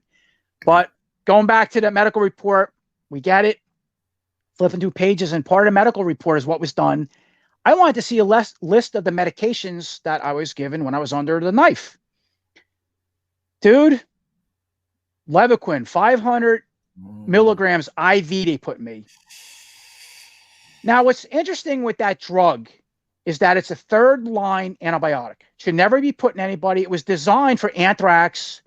It was designed, I heard it was strong enough to kill anthrax. It's an atomic bomb of all antibiotics. And now they're giving it out, and I'm warning everybody, like candy. You have a sinus infection? Oh, we'll give you Cipro. We'll give you Levaquin. Did this because it'll wipe everything out. Let me tell you something. It can ruin your life. Look it up. There's thousands and thousands of people like me. There's a black box warning. Yeah, I heard it could actually destroy. I mean, it's destroyed all my tendons. Yeah, tendon tissue. Yep. It's supposed destroyed to all my tendons. Infection, but it actually all like this on my hands. If you were to see under, I have permanent braces on both elbows. I have permanent braces on my knees. Right now, sitting here, I wear electronic with wires in my neck because I can't keep my neck. That's how I'm able to sit here and stand up. And my spinal cords are all, I have degeneration on my disc. It's a TENS unit. I'm on 9 medications. So basically, in short, you can look it up. So there's this Flox report. Just go online, man. There's a black box warning. Did I try to sue him? Yeah, I had 4 lawyers. The last lawyer had my case for 4 years. And around the 4th year, I got a letter in the mail like, we fought this company. We spent hundreds of thousands of dollars. We had, I'm making something up, hundreds of clients, and we got nowhere. Go find another attorney. Well, guess what? The third attorney told me when the black box warning came about, which I think went on in 2008, around the same time I got floxed and this happened to me, when it started happening, told me they can't take my case. I got to go out of state. So I got an state attorney. They had it for 4 years. And yeah, I got nowhere with that. I actually contacted the drug manufacturer, went to their science research department, got nowhere. FDA, hour on the phone, got nowhere. There's been thousands of people's lives ruined. Now, being floxed or being injured by this drug, it's very common to have tendon injuries and neuropathy. And you can look, you can see on the TV. It used to make me sick. I was bedridden and I'd have TV on so I could watch when my eyes weren't going goofy. I lost hearing in my ears. I have constant ringing. So it damaged 100% of my body. I got brain damage. I got damage to my neurotransmitters. I don't sleep. Sometimes I can hear my voice. And that's a big thing I'm going to bring up my channel too. You see, I do a lot of cuts. They kind of look cool because it kind of jumps to the point. People are like, oh, I like how you do that. You do a transition fade. Let me tell you something. I didn't do that on purpose. I did it because when I sit up at a chair, an 8-minute review could take me 3 days to do because I can't sit up like I'm doing now, or I got to take breaks. And that's why you see me moving around. I'm talking fast because I constantly, I feel like there's electric shocks going up my spine and spasms of pain. So that's why if I'm doing this or I'm getting off subject too, I apologize too. I try to rush when I talk because the medication throws my brain all off and I get lost, So it's kind of hard to do the reviews I do. And a lot of people, you get on and go, oh, I really like and I appreciate that. Listen, I'm messed up. And, I say that because some people in the comments go, oh, they want my advice on editing, doing reviews that like what I do or lighting or whatnot. I go, hey man, if I could do it, anybody can do it. Because if you knew my story and I don't get into it, you could do reviews as good as I can. You just got to be unique. Again, buying figures early or whatever you got to do, or be honest or be yourself. Don't be a game show host or you got to be different. So kind of where I'm at. But right now I see a rheumatologist every 2 months. I've been down a rabbit hole. I left my job and I had 21 years at my job. I finally got so bad that it just said, I had a pension. You get a pension after 20 years. I wanted to stay 40 years at my job because I would have had a hell of a pension. But I got so bad that what happens to me is I become bedridden on and off quite a bit. The drug gave me peripheral neuropathy, gave me tendinopathy, which is damaged all my tendons. I have fibromyalgia. Look that up. Fibromyalgia too is like everybody's getting it. This fibromyalgia, it's a lot of women get it, but a lot of guys get it too. And that quinolone drug, 7% from what I read statistically of cases of fibromyalgia is being caused by the quinolone injury. And again, that quinolone drug was a third-line antibiotic. It was meant to be given to people where antibiotics didn't work, like you had a respiratory infection or anthrax or something, you were dying. They would pull that out. Now they just give it to everybody. It's a very dangerous drug. And what's really scary with it is you can have an adverse delayed reaction. That's what I had. And that Flox report talked all about that. So think about that. I went to the hospital, I had a procedure. I was fine. And it wasn't until a couple weeks later I started feeling weird. And it wasn't a month or two later. It was like a bomb went off on me. That's scary. That's excuse my language, some scary shit. How can you have something in your body and 2 months later, and I heard of cases to a year later, all of a sudden this floxing immunological phenomenon it creates a disease in your body and you explode like a bomb. And next thing you go doctor to doctor, it's pain, it's stiffness, you got a million things wrong. Nobody can know. Oh, you have this, you have that. Yeah, it's in your head. You have fibromyalgia. It's the drug. And basically go ahead. So you're saying though that they recognize some of these issues, meaning you had mentioned they were given a black box warning, which I think is very it's severe. All over the internet. For people who don't know, it's a severe warning about a medication that it could be life or death, I guess, right? It's there has, I don't want to exaggerate. Yes, there has been people died from it. Most people took their life because of the pain and suffering. And you know what? I've been there. I've had pain and suffering so bad, I want to take my life some years back because it was like, when you have a drug that destroys your nervous system, okay, and your tendons, I've had pains that burning, stabbing, tearing on every part of my body, from my eyes to my face to my limbs to my chest to my back. I get muscle twitches. The tendinopathy in itself, or the tendinitis, they call it quinolone-induced tendinopathy. And people know with tendon injuries, okay, you get a tendon injury, you weightlift, you get a tendon injury. It's tendinitis. You can treat it with ice and rest. This type of tendinopathy doesn't respond to anything. It's very bizarre because the Flox report, okay, talked about that it's not a normal tendon injury. Excuse me. The drug basically damages all the DNA. It damages your mitochondrial system. It damages your peripheral nervous system. So it has, in certain people like myself, which is, here's another thing too I should mention. The drug manufacturer or the literature out there says it's 1% of people end up like me. Okay. All right. That's true. 1% is tens of thousands of people when a drug's being given out to millions and millions of people. Now, being Flox can happen to anybody with the drug. And the black box warning says all kinds of things can happen. I've met a lot of people who have taken that drug, because I've met people go, I've taken that drug and I was fine. And I met a lot of people who said, yeah, I took that drug in my elbow, or I got this tendinitis in my knee or my back, whatnot. And they did get better. There are people that do get better, but there's a lot of people that sets off this like me and you never get better. And there's a lot out there. And some people take years to get better, or certain things get better, wax and wane. And some people never get better. And pretty much the rule is if you're not better, whatever symptoms you have in your 8th, 9th year, you're done. They're permanent, irreversible injuries. I'm my 10th year in, and I have a lot of shit wrong with me, and they're permanent, irreversible, and there's no way to treat them. So I manage them by going to rheumatologists with pain medications and everything you can think of.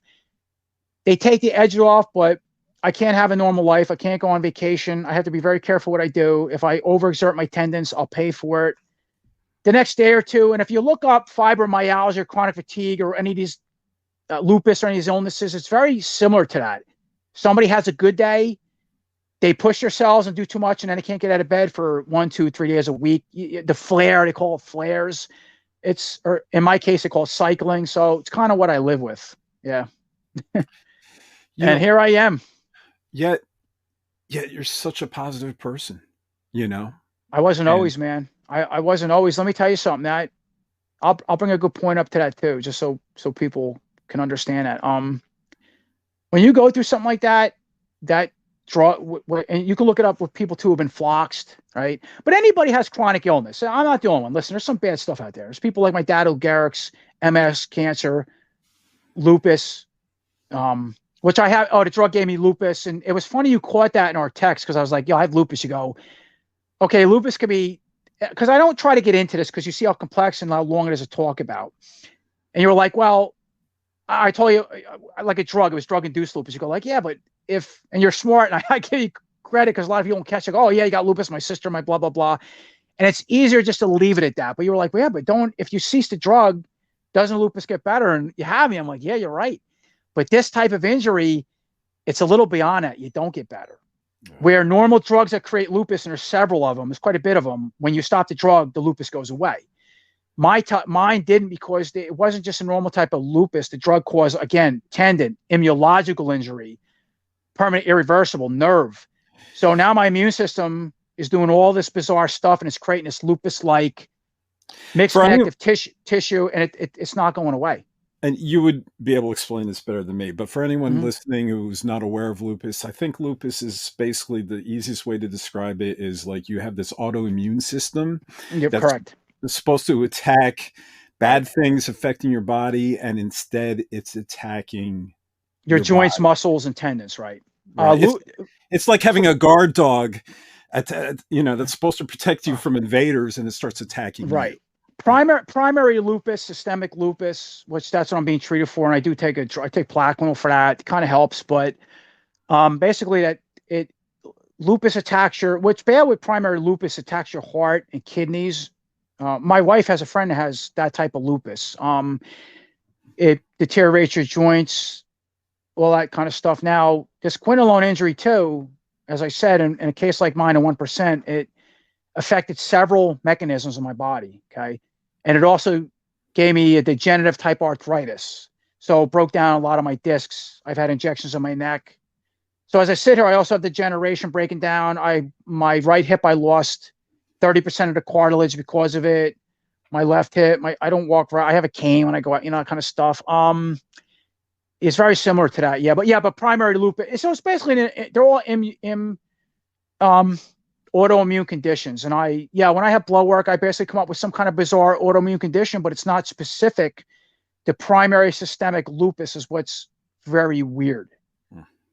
And again, when you read about the records and the drug, and if you spend all the time and years like I did, you see all these case reports of people and doctors, especially, saying the same thing. And the drug company's aware of it, and it's still on the market, and there's many formulations out there. So I'm just giving you fair warning. And when I was under the lawsuit, I couldn't talk about it too. I was under a gag order. Now I got nothing. Yeah, I'm free to talk about it. And you can look the company up. Johnson & Johnson makes a drug, and they have but they have a lot of lawsuits against them on TV all the time for stuff, nothing new. And I might have said this already, forget my brain and medications, but I remember one of my worst things, and toys had to save my life, right? It's funny how long we can get into this, but thank God for the toys. I got to throw that in there because this podcast about toys. I remember being bedridden a lot more than I used to be, and I am quite a bit now. Watching TV when I had basic cable, And man, what made me sick is the constant ads, a lawsuit. Have you been harmed by this and that? Right? You see them. Do you know how many commercials of Levaquin and Cipro I would see, the fluoroquinolone? And yeah, if you've been peripheral neuropathy and tendon injuries and blah, blah, blah, blah. I'm like, man, now I'm about 5 years into this. And I already lost a case. And I told my wife, I said, you know what? Get rid of this Comcast basic cable. I don't want it. I just want the internet. I don't need it today. But we don't even have cable TV. We got rid of it all. I don't even want it. I just YouTube, right? You got Netflix now, Amazon Prime. Get rid of it. Because I was so sick. It made me so sick of seeing that. Yeah. And the drug completely ruined my life. I mean, completely ruined my life. And yeah, so fast forward 10 years later, here we are. And that broke me mentally. It broke me spiritually. It broke me physically and emotionally to where I wanted to take my life. I had no purpose in life. I left my job, retired my job. I left, retired. And I had a big toy collection, but I didn't even fold my toy collection. We actually sold a lot of it off at the time, half when I was going bankrupt, and where I'm at now, I was so bad. I would sit for weeks, months on end, wouldn't even come out here to interact with my stuff. Now, of course, I didn't have a YouTube channel at the time. I wasn't YouTubing. And I just laid in bed and I suffered and suffered. And my pain would be like, if I had a good day, it was a 4, but usually I would live in a 7, 8, or 9. So go figure that. A 10, you're hospitalized, which I've been many times. Now, I've tried a whole array of medications, and like I said, they take the edge off. And even the medications to this day keep me between a 3 and a 7. And I constantly go back and forth depending on my activity, depending on the weather, depending on all kinds of crap, Right now, sitting here with you, I'll give you an example. I'm about a 5.5. I'm moving around a lot. I'm okay enough to do podcasts. I am a little miserable, but thank God to this. Thank God to the painkillers I took out here. I can do this. And tomorrow I'll probably suffer my back and neck, but that's okay because I'm glad to do this because I suffer anyway. So I learned to have a positive mindset, going back to that question, because it got so bad spiritually and mentally that it broke my marriage. Me and my wife were, here we just did a thing not that long, a while back, and we hit a pretty dark road. And what's funny is I had to, because of YouTube and stuff, discover spirituality.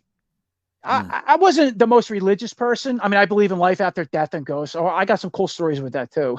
We can talk about that too. Childhood, I've seen some weird stuff. That's what got me fascinated in Ghostbusters and things like that, monsters, right?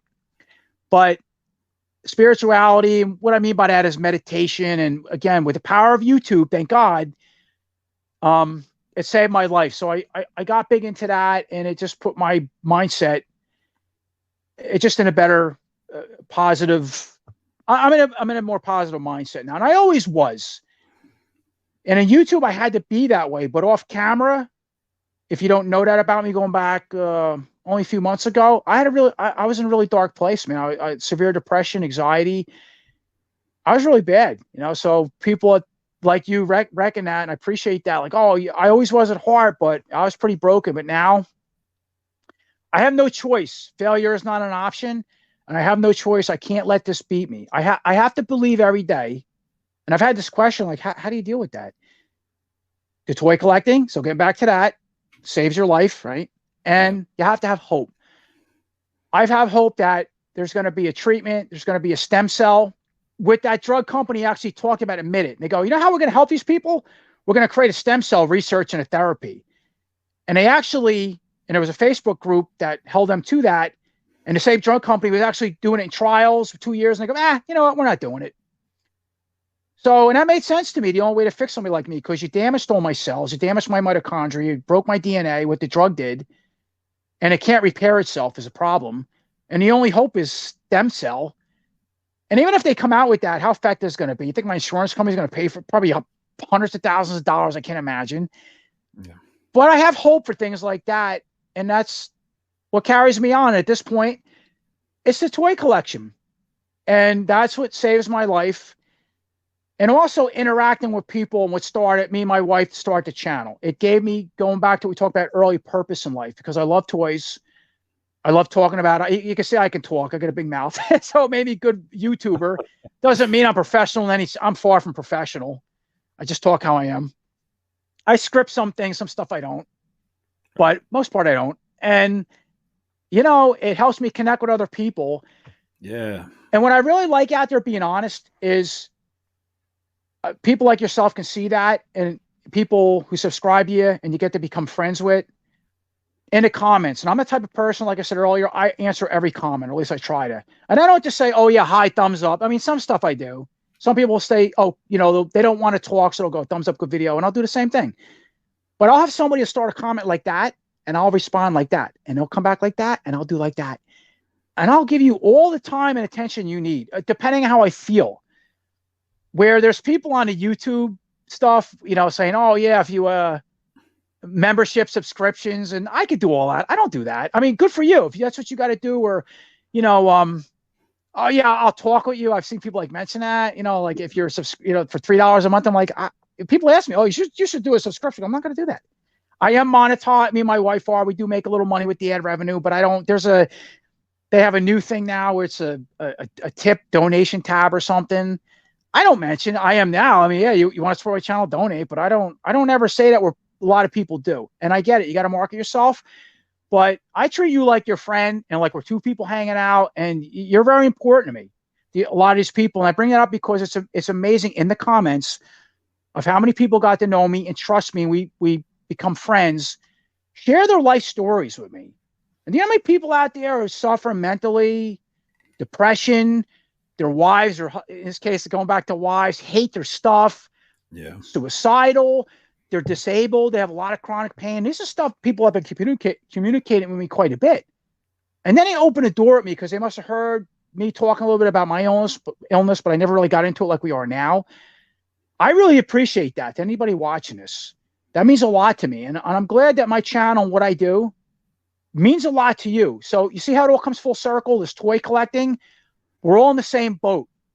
And the grass ain't greener where I'm at, because I got a lot of cool stuff. I went through a lot of hell to get it. And even then, and here's another sad point too, with my toy collecting, I can't even enjoy some of my own stuff. That big Snake Mountain or the Castle Grayskull, things are heavy. I can't even move it. My wife has to move it. We just set up everything different. In the picture I gave you, there's a different layout now. We want to do a tour video. I couldn't move half that stuff. My wife, I can't even play with my own toys. I mean, aside screwing around my figures and my hands and stuff.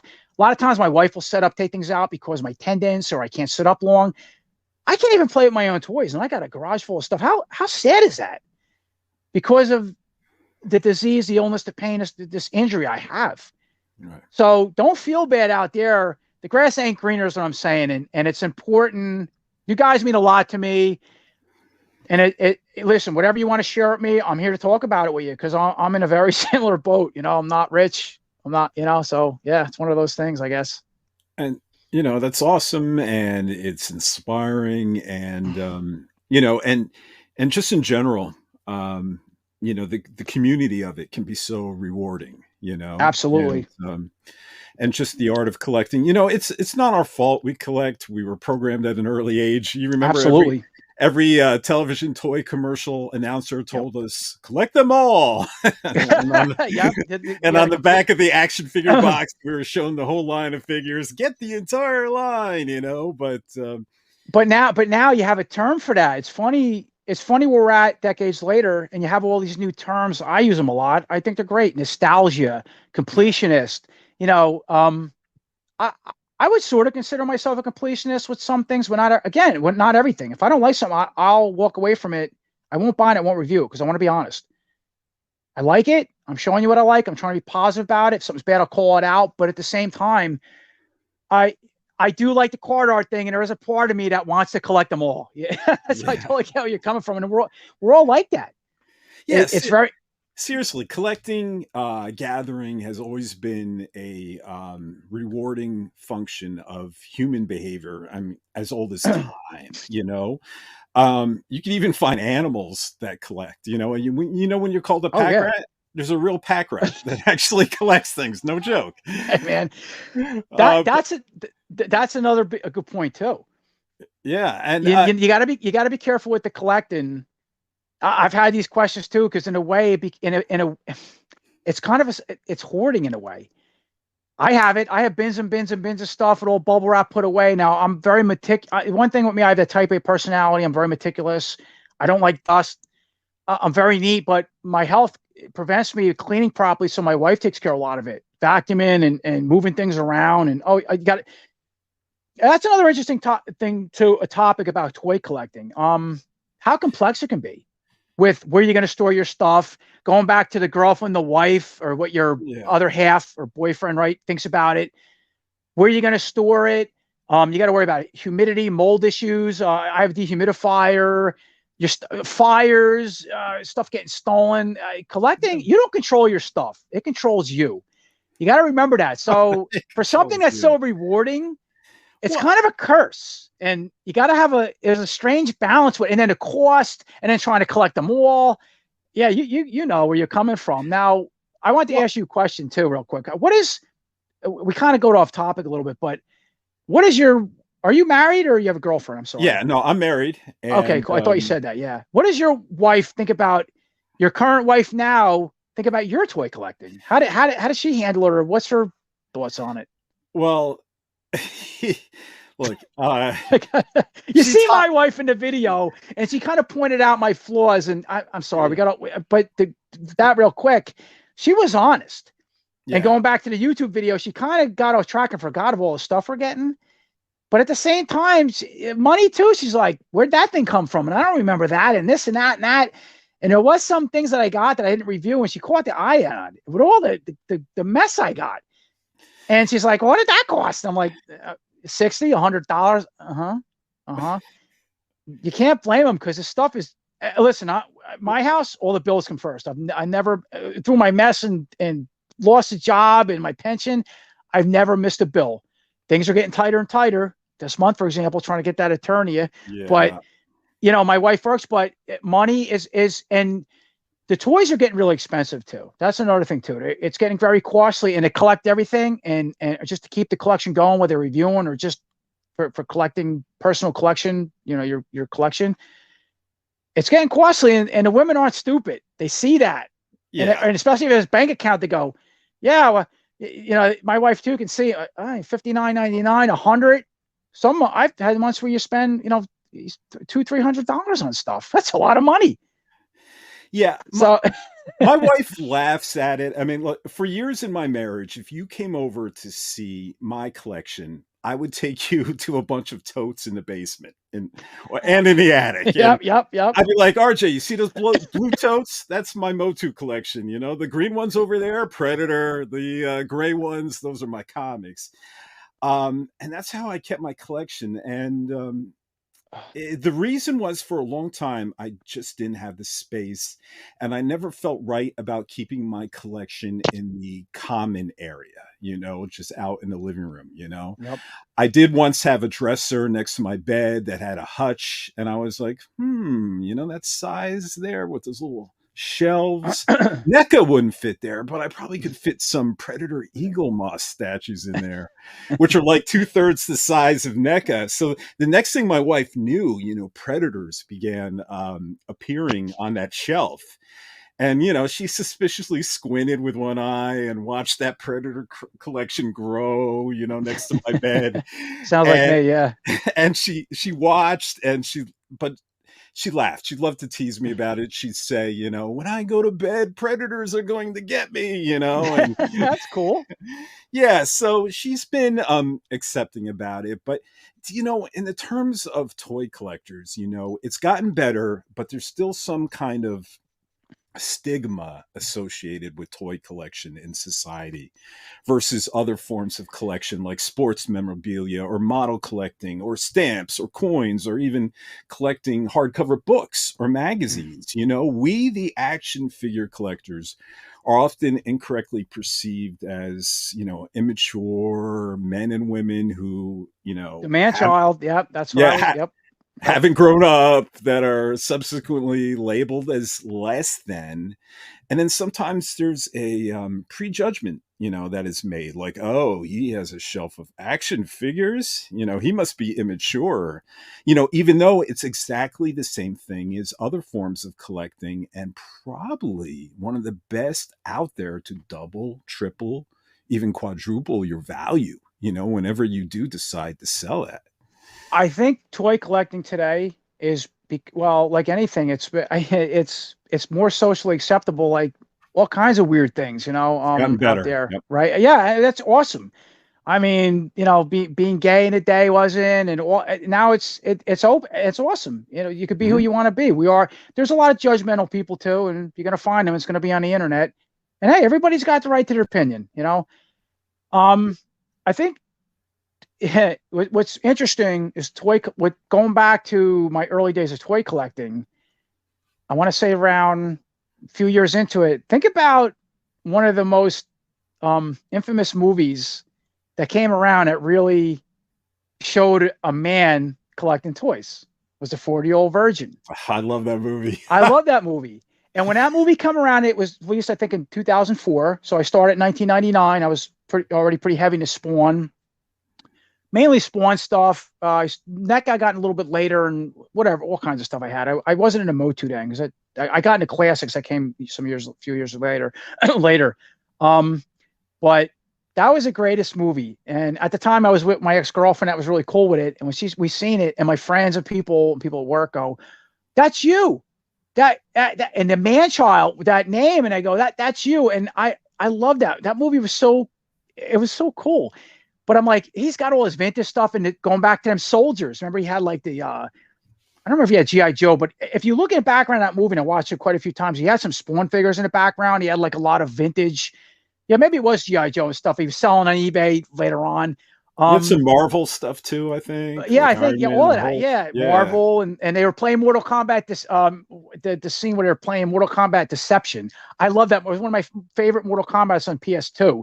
That was one of the first Mortal Kombats that went online, I think.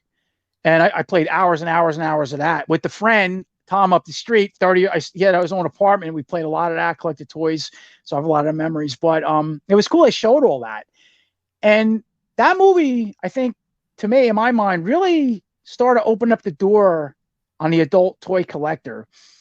Then you started having Comic-Cons come around. Now the internet was pretty big, and YouTube didn't come around, I think, till 2006. So it was only a couple years later YouTube came around.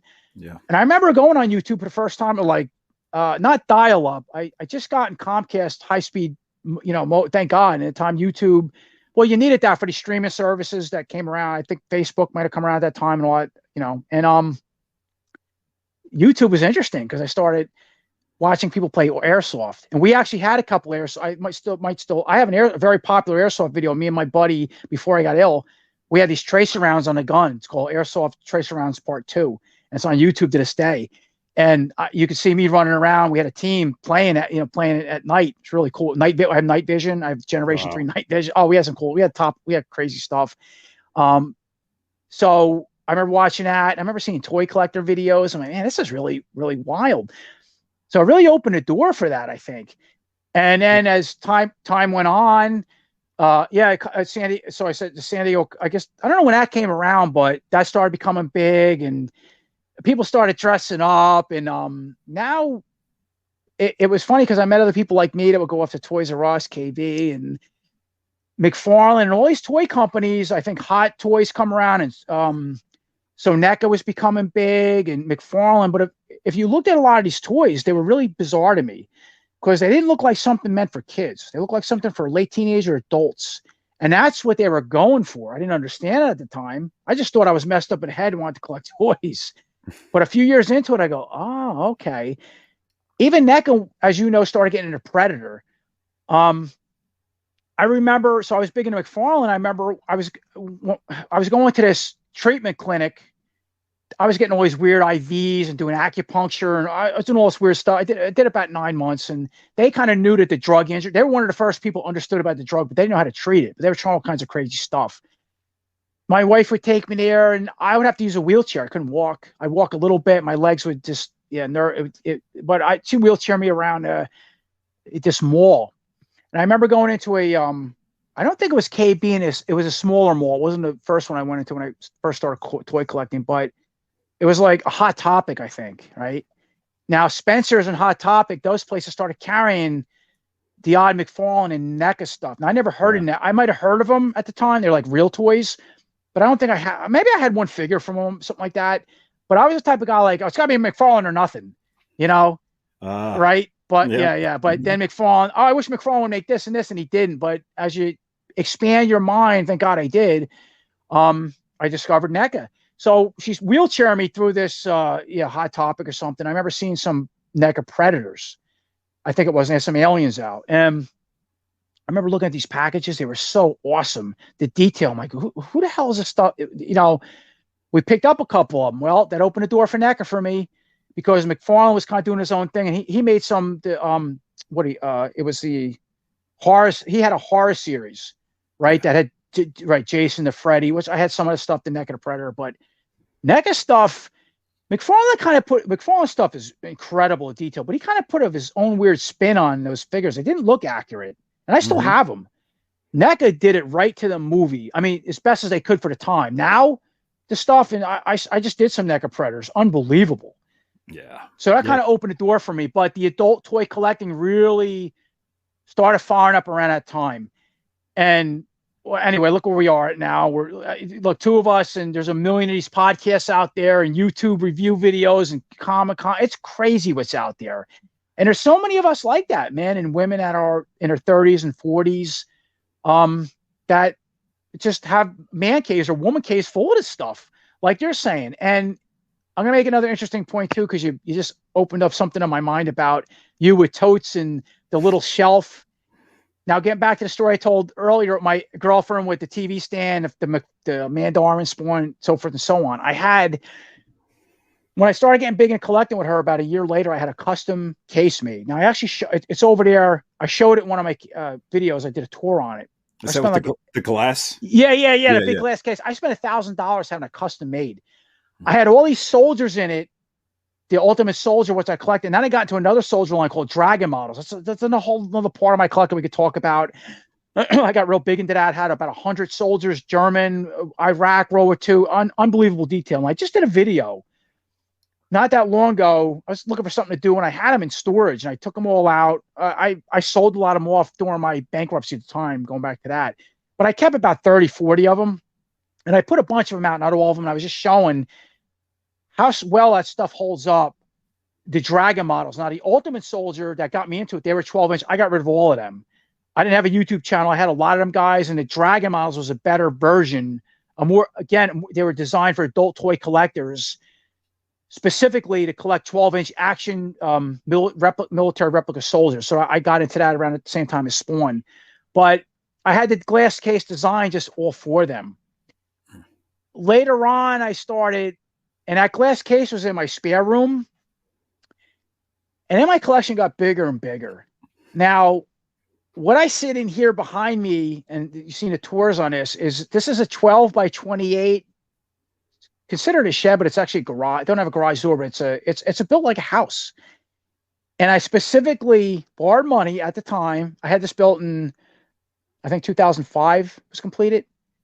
And I had it specifically designed as my man cave. Because I started having these, I had a little bike shed at the time. That's where I would keep my stuff. And this was a time my wife now would come in and see my toys. And a lot of the collection spread between my house and that little 10 by 8 snapped together bike shed. It was the man cave, right? I had bikes and I had tools set up in there. And I built these like shelves around. That's for a lot of my Spawn toys. So I had a combination between the house and the shed. And she would come in there and thought it was pretty cool. But the collection got bigger.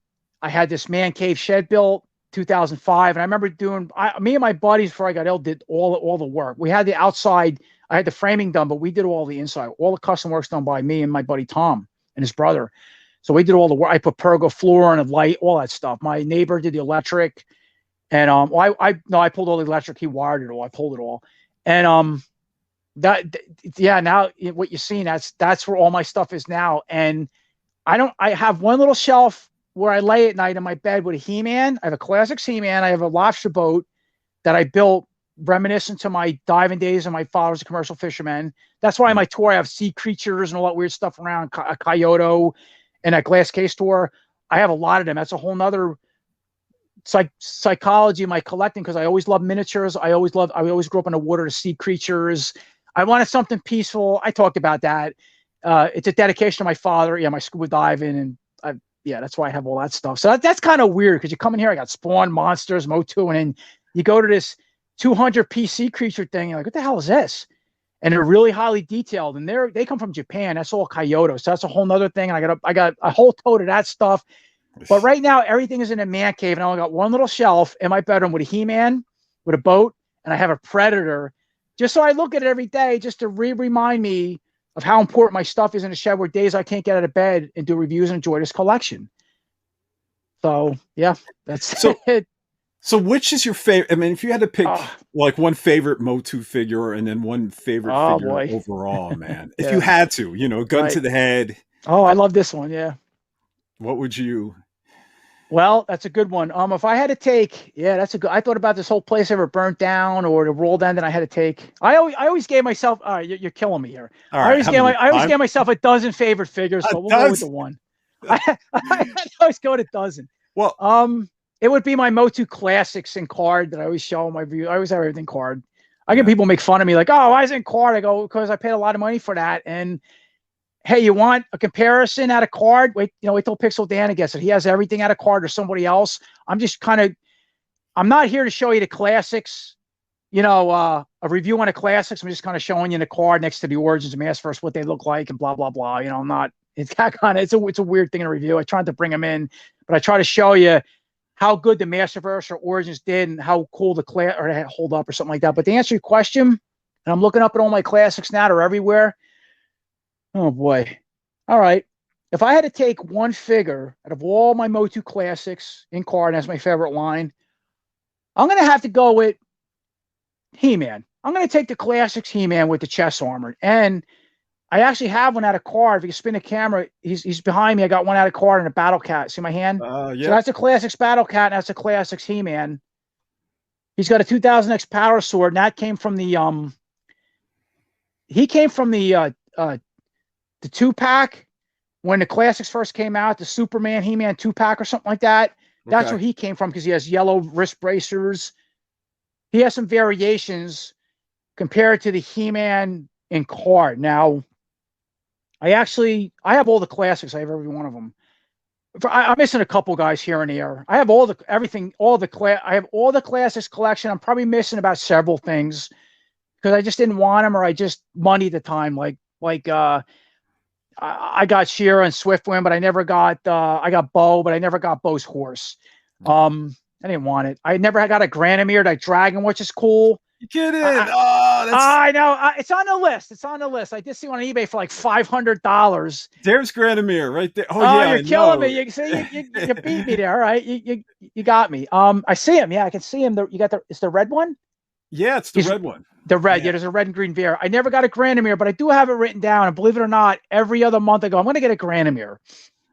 And sometimes you see a deal on eBay. Yeah, deal for $350, $400. But now would Eternity come up and go, well, he's off the list, but at some point I do got to get a Granomir.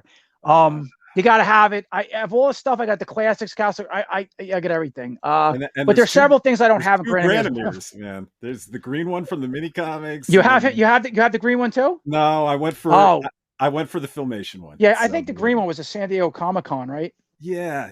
The red one. I want the red one. The red one's the more. I think he's a pricier one, believe it or not, from on eBay. I'll get one someday. Hopefully, it's on the list. But out of all the classics, to get back to that, I have pretty much everything besides several things, and the Granomir is one of them. I'm gonna go with the classics He-Man. Now, Super 7 had the license, and they re-released 6 original figures, and I'm looking at them right now. There's Ram Man, He-Man, Faker, Skeletor.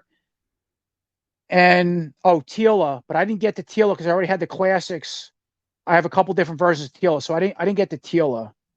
And somebody else, I think Man at Arms, maybe it was Man at Arms, I don't know. But I'm looking up there right now, and that card, when Super 7 released them, I like that one because the card art is very reminiscent to what the Origins did. Exploding Rock. Here you go back to the vintage nostalgia. Yeah. So I can't get up to get one, but you know what I'm talking about. You get the multiple heads with the He-Man. You get the vintage inspired head. You get the classics head, and I think they even have a Ulor head. You get the sword, the axe. I think there's. I can't see from here. I think it might have the mini comic, or it's a mock mini comic. But if I had to take every figure, I'm going to go with the classic Super 7 that He-Man done, because it's He-Man. He-Man was what started it all. And going back to what saved our lives as kids, if you watch the show that made us, then I think it was one of them Netflix did at the time. I thought it was interesting in there later towards the end when they were interviewing different people, the brand managers and people from Mattel, and the guy who runs HE-MAN.org. He was in there, I think. Yeah. Right. And somebody had said something there that towards the end of the video that He-Man and the Masters of the Universe, the vintage stuff even today, saved our lives as kids. It's all we had. And I went, wow. Just like me growing up with my weird childhood with my mom. And I always tell people this, my childhood sucked, but I had a lot of fun. Thank God to my stepdad. Thank God to the He-Man toys. And something about that toy line, especially He-Man, and that was the idea of it. That's what put that, marketed it in our brain, like you were saying earlier. It was, you hold the power sword up, you were goofy Prince Adam, and you could transform to the sky. It was intelligent. He was compassionate. He had just the muscles. He had a great look. He had a good personality in the cartoon, and in the toy looked really badass. But you wanted to feel like that. When I was a kid, a lot of us were kids at that time, in a very vulnerable position or lost, or we had problems at home. You wanted to be He-Man. You wanted to be that guy. And that's what he did. And now you carry it over years later, and he's a good-looking guy. I was a weightlifter, wasn't a bodybuilder, but you wanted to look like that. And all right, there's some weird things. I mean, you laugh at it like a guy runs around in furry underwear, and all this stuff. But you ever look at a weightlifting competition? Yeah, that's what they do. They wear skin tights, or it goes back to wrestlers. How many people like wrestlers and they're oiled up? They got these tight things, and wrestling was awesome. And that really goes well with Motu. I mean, that's what the Origins did, that whole wrestling line. And it works with it. I didn't collect that, believe it or not, but I used to love wrestling. Hulk Hogan. I grew up with them guys in a day. And Sergeant Slaughter, and all of those guys. Yeah. And that was around the same, you were able to look up to those guys as powerful. They were just powerful influence. Even the bad guys, you liked them. So you like Skeletor, and just how colorful it was, the muscles, and it saved us, and it planted a seed in our brain, at least for me. And now layers later, you can collect a line like going back to the classics or the Masterverse, or they all do something different. The classics, to me, I never thought in my life they would ever come out with the classics, because the classics, and I get this on my channel all the time, especially comparing to the Masterverse or Origins, but especially the Masterverse. I like the Masterverse lines, trying to do something different, but it's very mixed on people. They either love it or they hate it. And part of it goes back to the hate for that Revelation card, the season 1 and 2, the whole thing. There was things in a Revelation cartoon. I loved your Tila video where it said like positive video or something like. You actually had that in the subject, what I mean? Listen, that figure, I still have her. I liked her. There was things with that show I liked. There was things I didn't, to be honest. And I get people in comments like, that show was garbage. Kevin Smith was a liar. Yes, to be fair, it was marketed incorrectly. Okay. I don't, maybe if they just would have said, okay, it's going to be a show about Teela, we're going to kill off He-Man, blah, blah, blah. I think, and they would have been honest about it or marketed it better. And this isn't my words.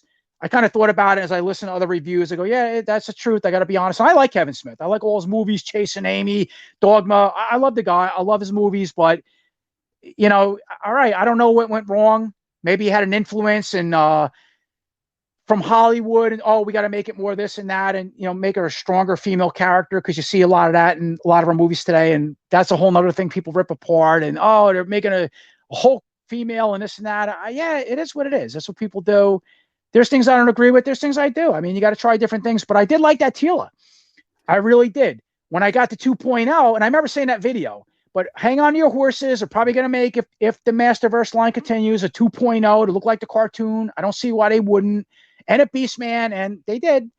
And I did switch the heads out. I didn't mind that head sculpt, but when I did get the long hair one, which is gorgeous, I put it on that first body, and then I kept the 2.0 just like she looked like, reminiscent back to that vintage nostalgia, because that's what it was trying to go for in that early part of that season 1 of that cartoon. They try to, go back to the classics. And so I get that comment a lot on my videos all the time about the Classics is the best line I ever did. Now, to be fair, the Masterverse has pinless joints. You can find it in retail for the most part. I mean, all right, that's a whole nother story, but it's cheaper. The articulation's better. I said that, right? And the pins are all hidden.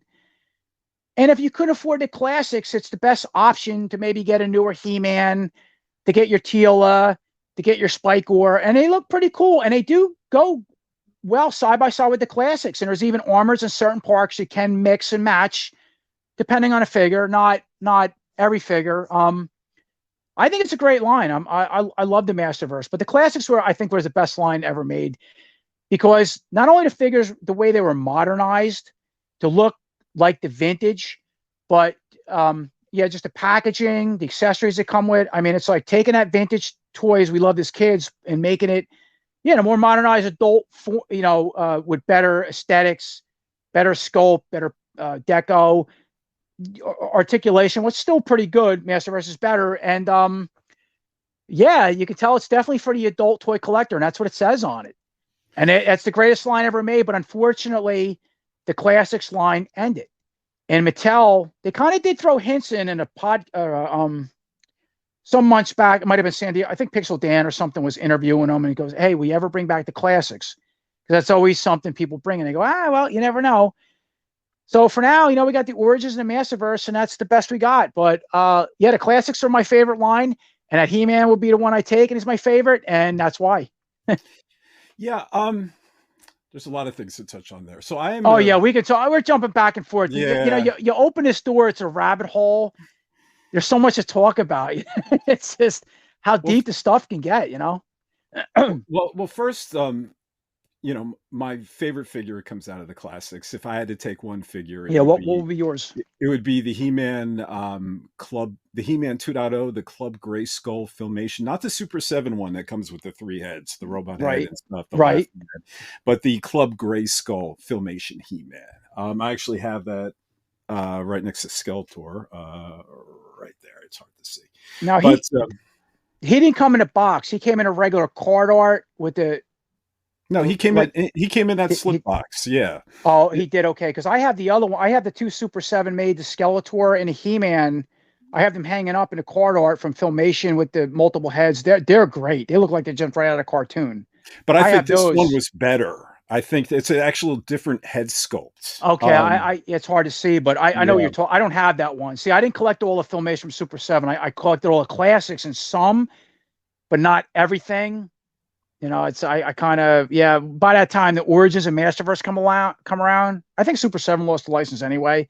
I just start going down that road. But that's a pretty cool one. So you would take, that's the one you would take. Yeah, and I'll message you the figure so you can take a good look. Yeah, I definitely want to. I don't know if I could grab it, but I don't know if that would work. If I actually. Yeah, go ahead. It's cool. Let's see if this would work. See, the light is too. Oh yeah, okay. It's very similar to the one I have, but the face sculpt. That looks great. It's different. Yeah, okay. Yeah. He looks a lot more like Filmation, and he's got, and that other one seemed a little more translucent. The Super 7 one with the multiple heads, it seemed the head paint was also very sticky too. Something didn't look right with the tan on. I noticed it's too shiny. Yeah.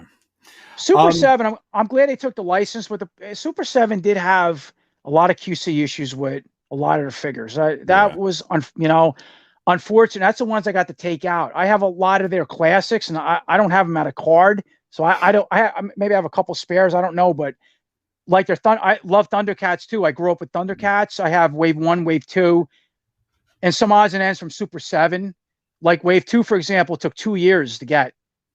It had factory. That's the one with the big Mumra.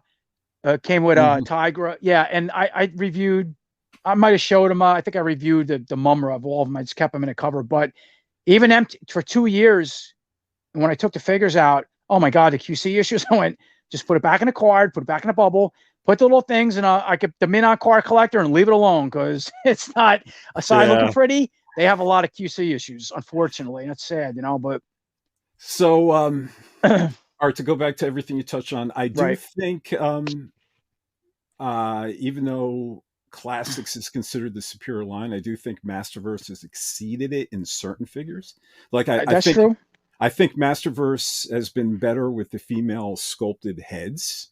They're getting really nice. Yeah. Absolutely. If you've seen the Shira, when I had the Shira and I brought in my card of classics, I actually think the Masterverse Shira is better with the sculpt and the look and the body than the classics. Now the classics, vintage nostalgia, but the Shira in the classics line was kind of its own redesign, because obviously the Shira was a doll. I had, when I was collecting Motu, the line was ended, the Evil Horde came in, and aside, the Horde was marketed in the Filmation as part of Shira. It was actually, I think, part of the Master Universal line, I remember. With the classics too, then they added a Horde sticker, and where the Masterverse is going to, they're using most of the Horde, or at least Horde out came out as Princess of Power, I think. But that Shira, and I think was a lot better than, I love my classics, its own thing, but was way better. And I see the Frosta coming out soon. Looks gorgeous compared to my classics Frosta. And the Tila 2.0 too. The face sculpts is getting really good on the Masterverse line. Absolutely. I think Evil Lynn as well. And then yep, with the long hair, beautiful. I have that one out with the long, awesome. And then and then like figures like Triclops for me. Be honest with you, I think the Masterverse Triclops, all in all, is better than the classics Triclops that had that. Yes, that was a cool Triclops. I remember reviewing him, and mine's not out of card, but that's a mix for me, to be honest, because it's just vintage nostalgia. I like that green one going back to the origins, how cool it is. But then that's what's neat too with our toy collecting. You know how we can go. That's how I say this. Like, it's funny when you get comments and people don't. Oh, that looks silly, or this. You know, you can have both. You can take that childhood party and collect the origins, collect the Masterverse, the classics, whatever.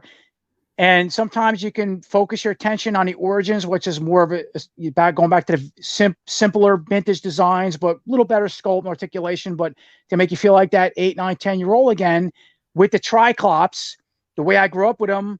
Or you could bump up to the classics that looks very reminiscent of the vintage Triclops, but way better. And I'm like, wow. So I really like that classics, Triclops. It's just something for me over the Masterverse one. But that Masterverse one is cool and unique in its own way. So when I focus my attention to the Masterverse, it's like, wow, this is a really awesome Triclops, the way he's redesigned, the way the visor is. And again, they were going more for that Filmation vintage inspirational design, but bringing it into the Masterverse aesthetics, and that's what's great about Motu and just all the different interpretations. And I'm a big fan of Masters of the Universe Revelation, but what's great is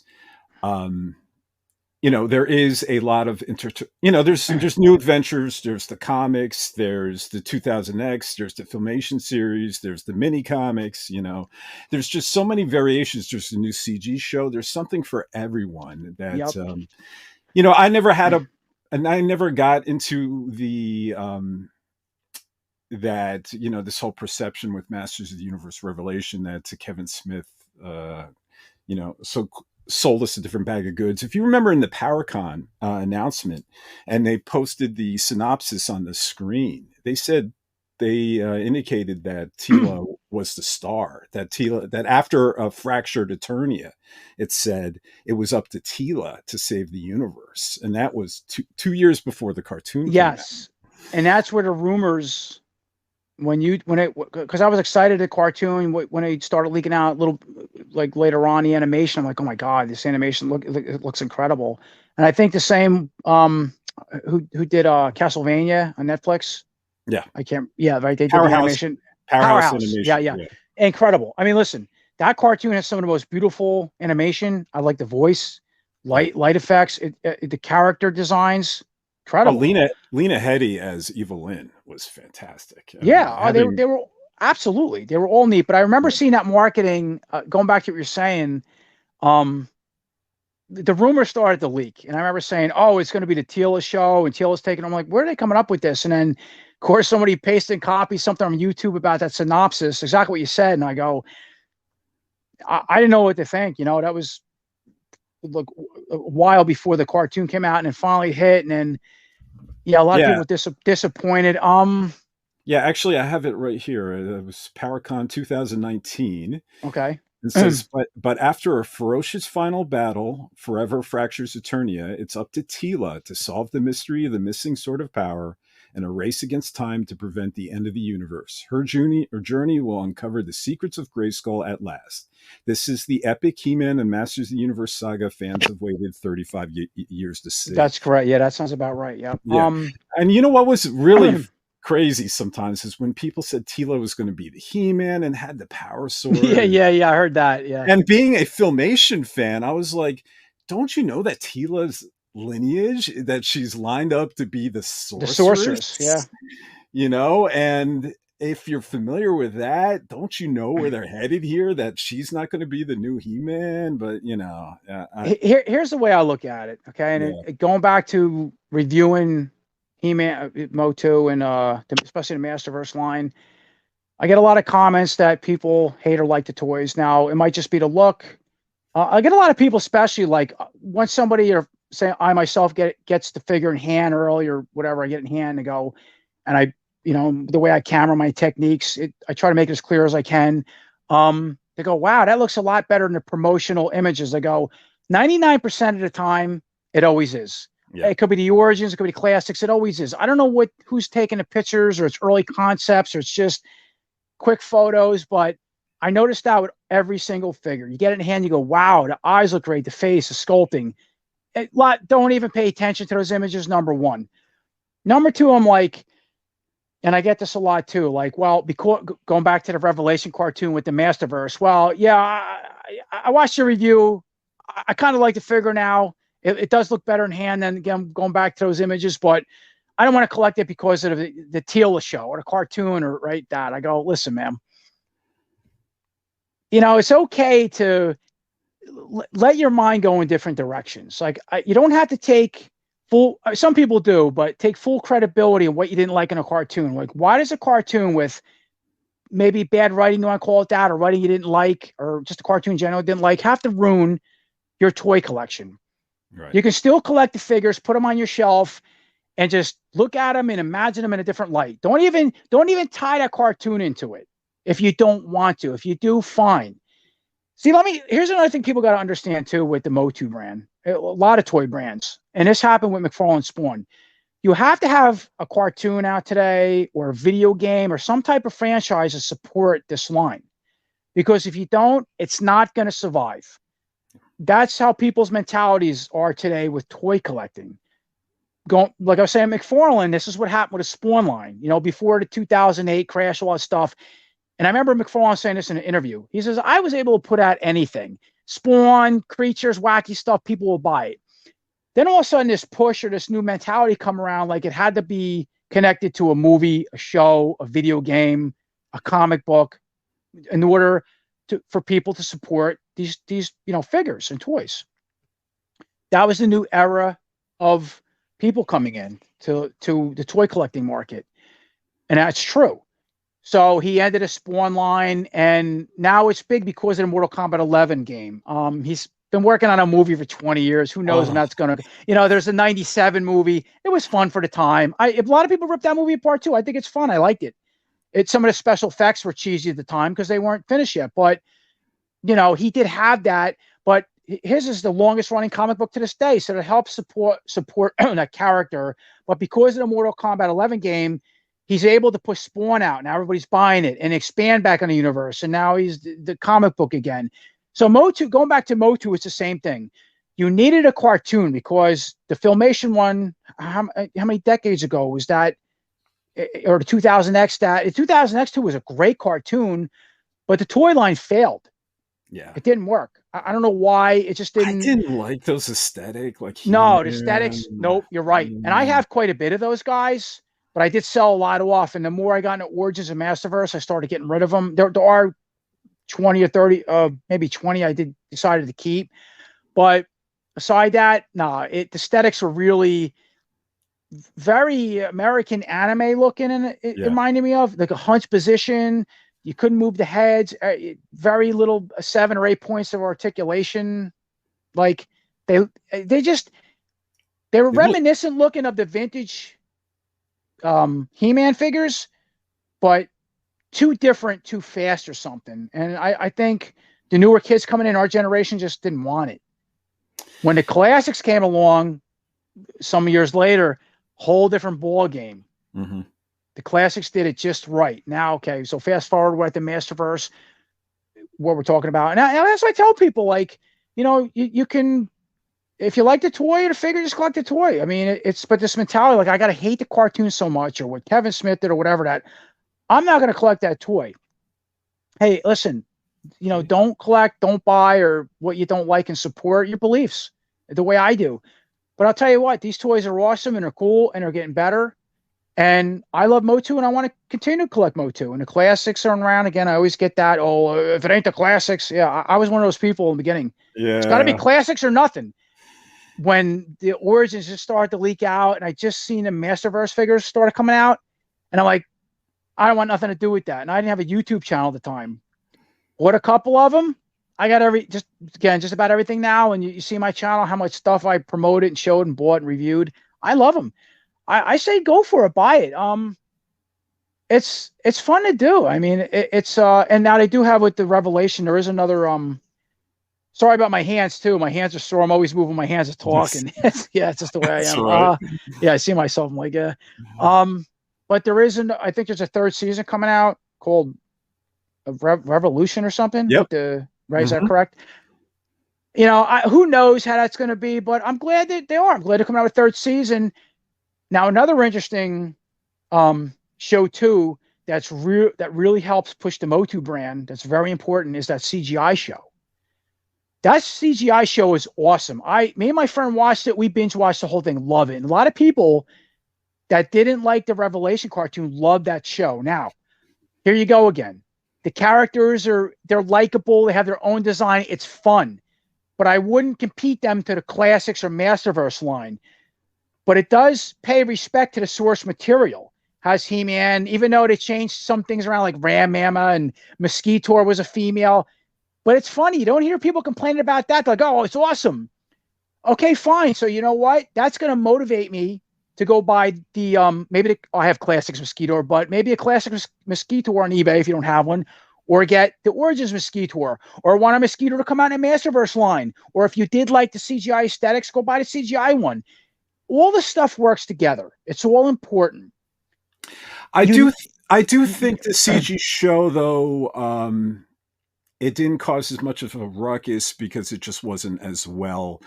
There wasn't a lot of exposure with that show. You know, you have all those YouTube influencers and stuff like that, and Revelation was such a higher profile show, and you had Kevin Smith backing it. You had actress Lena Headey and Mark Hamill and these big actors voicing it, where the CG show was kind of lost. I mean, the hardcore fandom found it, but it really didn't get the attention in the spotlights because, you know, there were a lot of, I think, changes to the lore and changes to the characters that if Kevin Smith had done them, he would have been raked over the coals for.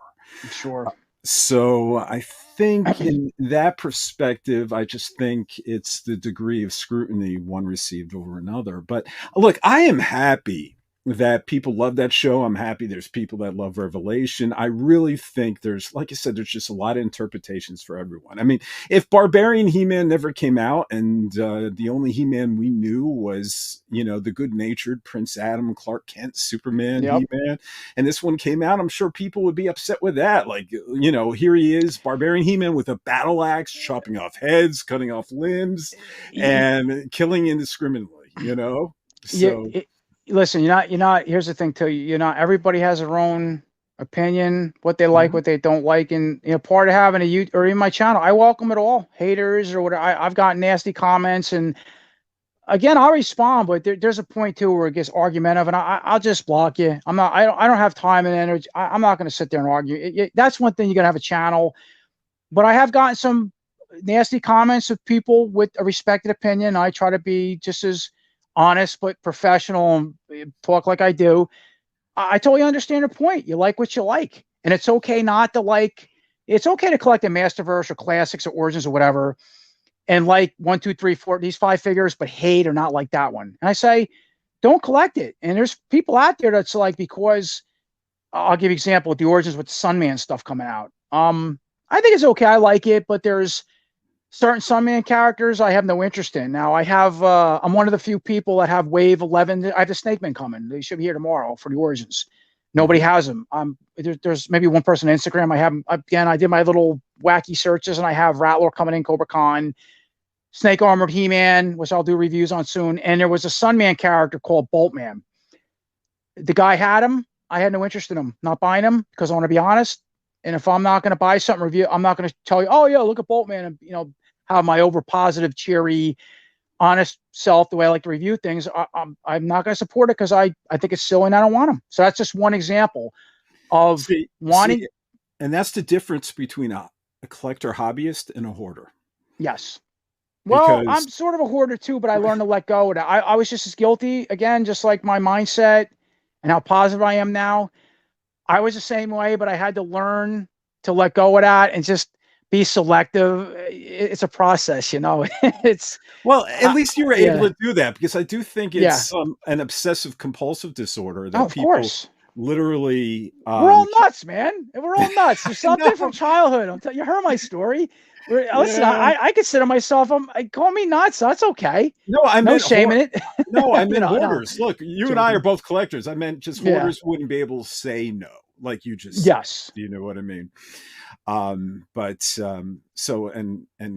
collectors can, and collectors can enrich your life, and maybe to put a bow on this, whatever you collect, collecting definitely can add so much fun to one's life. And as you were expressing, it not just provides additional feelings of fun, but it could, provide accomplishment, right? And it give you fun goals to pursue. And with nostalgic things like Masters of the Universe, it could reconnect us emotionally to simpler, happier times. Yep. And then, as you were saying, perhaps one of the coolest things that came out of collecting and the internet is this sense of community we have now. The ability for people like you and me, like-minded individuals, to meet each other. Yeah. And you're not talking 2 or 3 people. You're talking hundreds of thousands, if not millions. Yeah. I mean, maybe we're connecting with hundreds or thousands, to be realistic, on YouTube, depending how big you are, how much, come to your channel, but especially what you're doing in your podcast. And the more you put yourself out there, the more people draw, and you're going to, and you meet a really interesting mix of people that, most of it, I'll tell you what, if you're cool about things and you try to be honest, like I try to be, 99.9% of people, even if they don't agree with your opinion, you get along with great. You go back and forth. Oh, hey, I appreciate your opinion, respect it. They'll subscribe to your channel.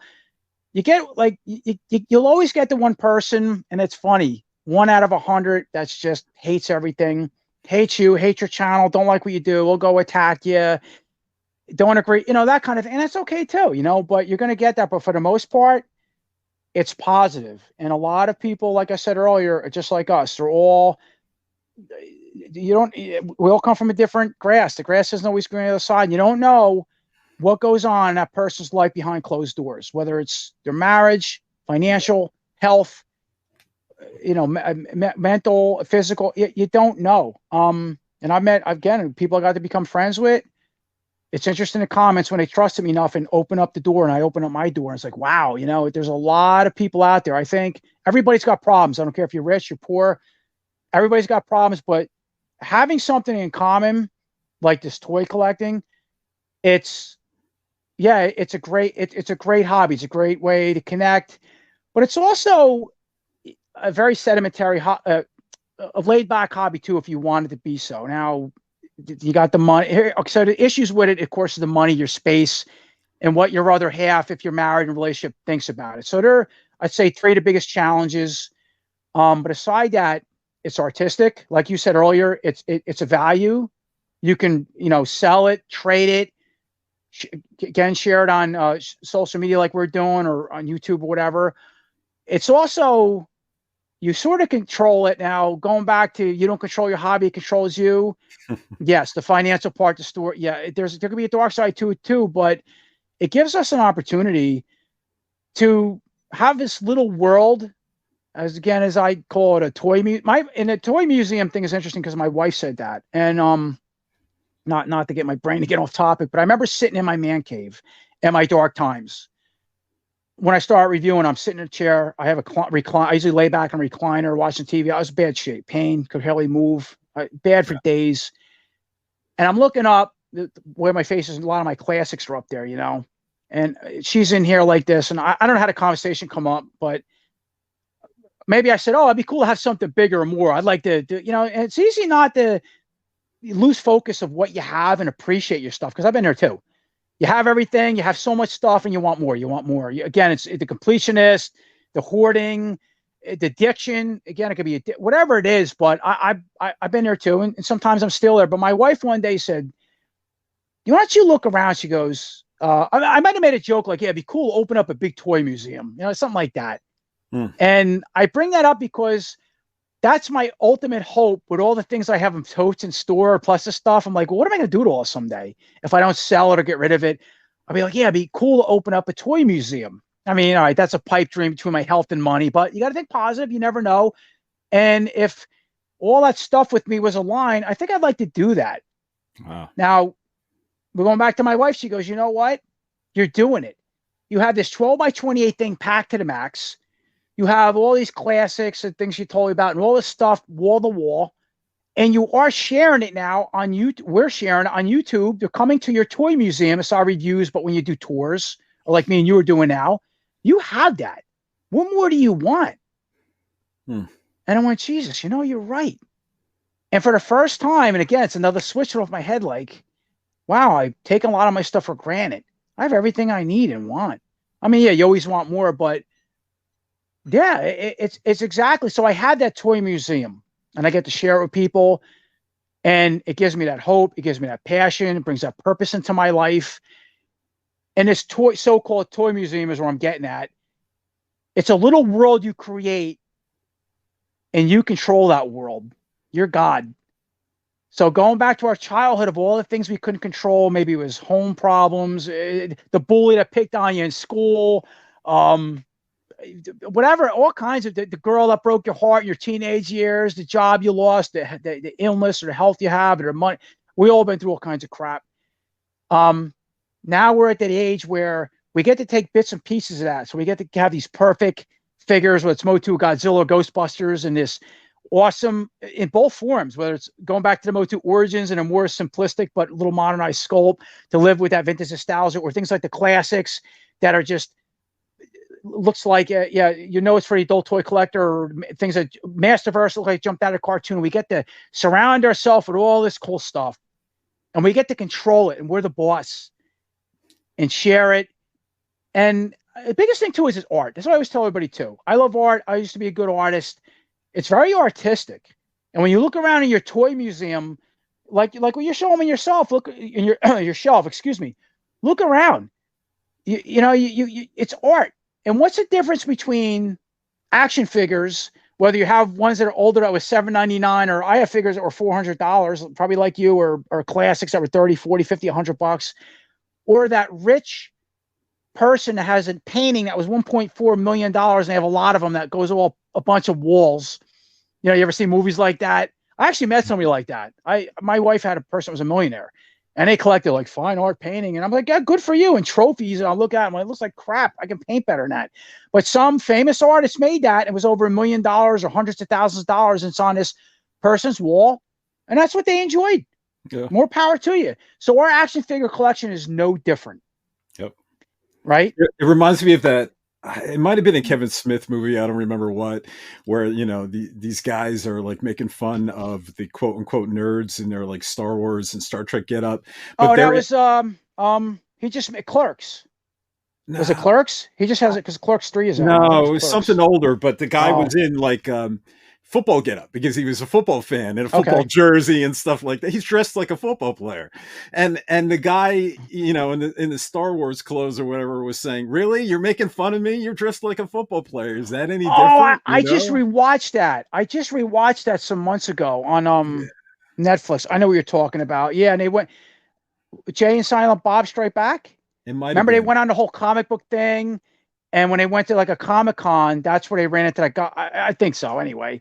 But One of those, but yeah, it one was of just, those. I'm shooting. and that's Someone, your point. You know yes. what I mean? It's just some people see it as different, but it really isn't different. Well, And all that's you what the need, Kevin. That's what the Kevin. I'm sorry. Our you were talking. Sometimes my voice goes in and out, so I'm talking over you, and that's all right. you were.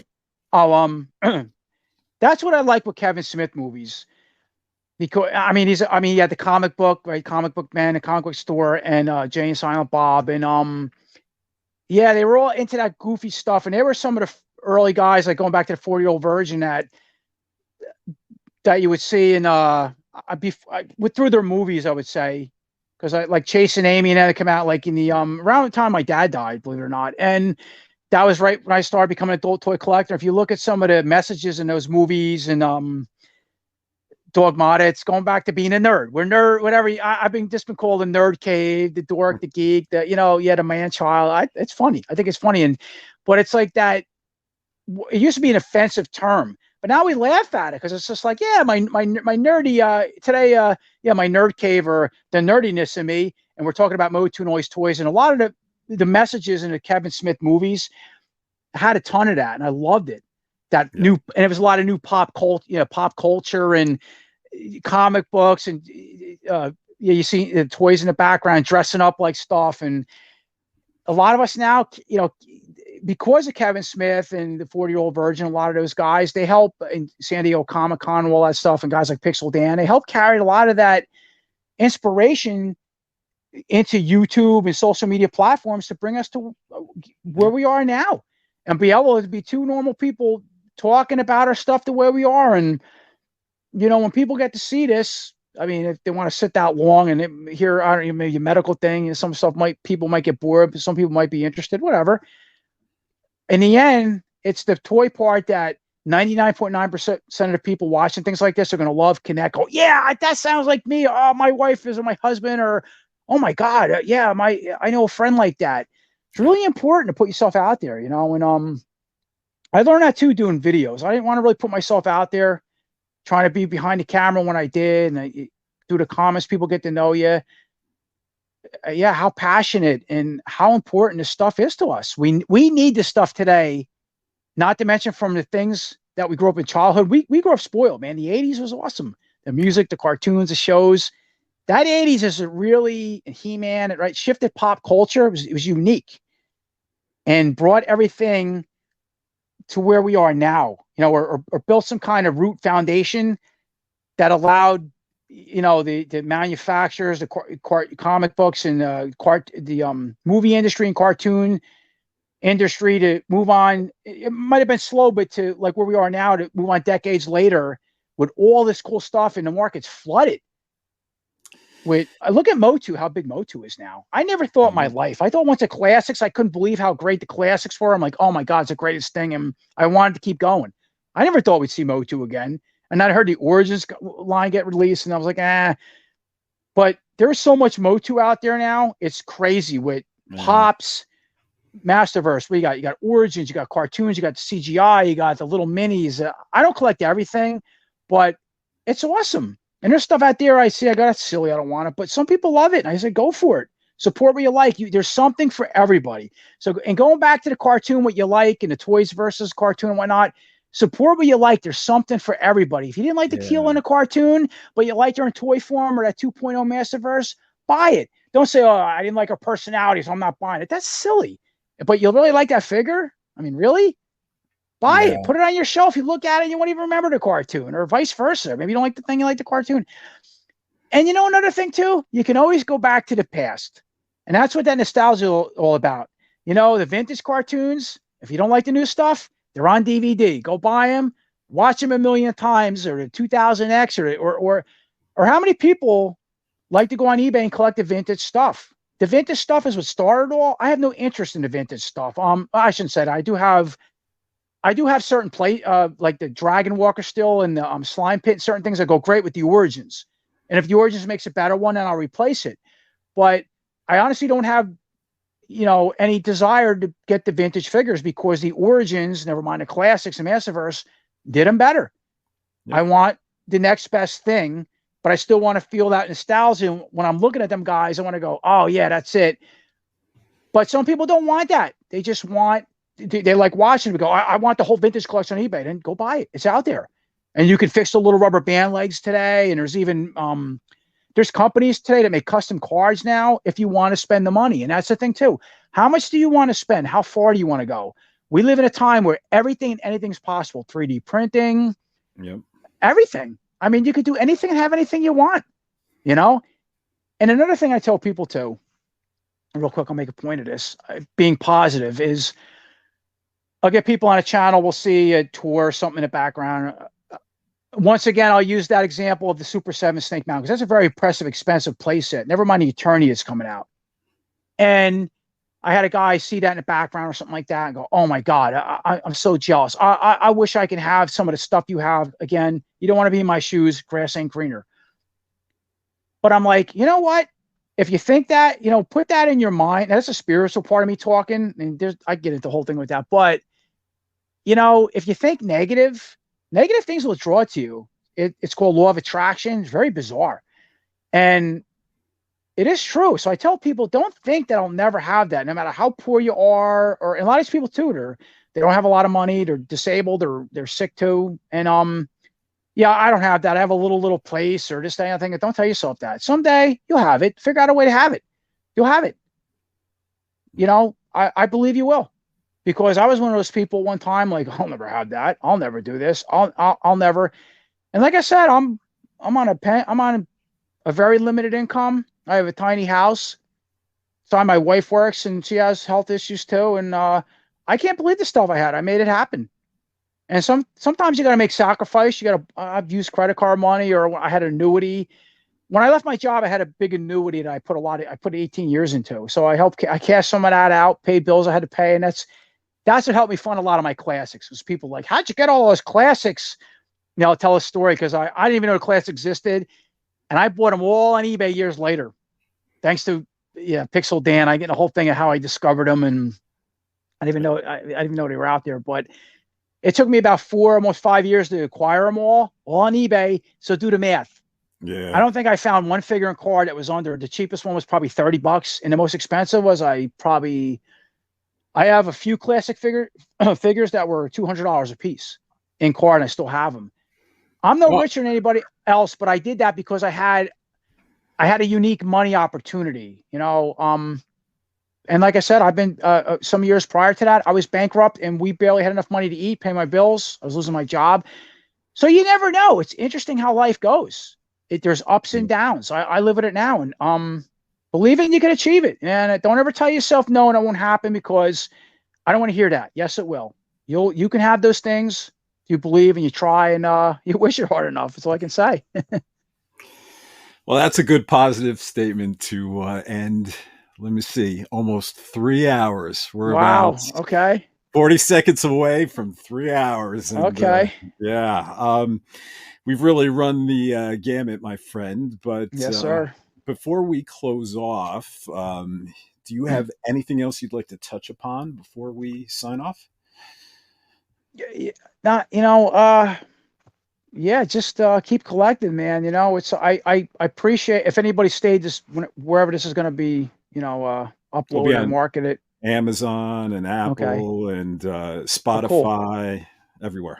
Cool. Yeah. Listen, I appreciate everybody that stopped in and took the time to listen to both AJ and RJ, both of us. Collecting is very important. You heard my story. As I'll say it again, the grass ain't green on the other side. It's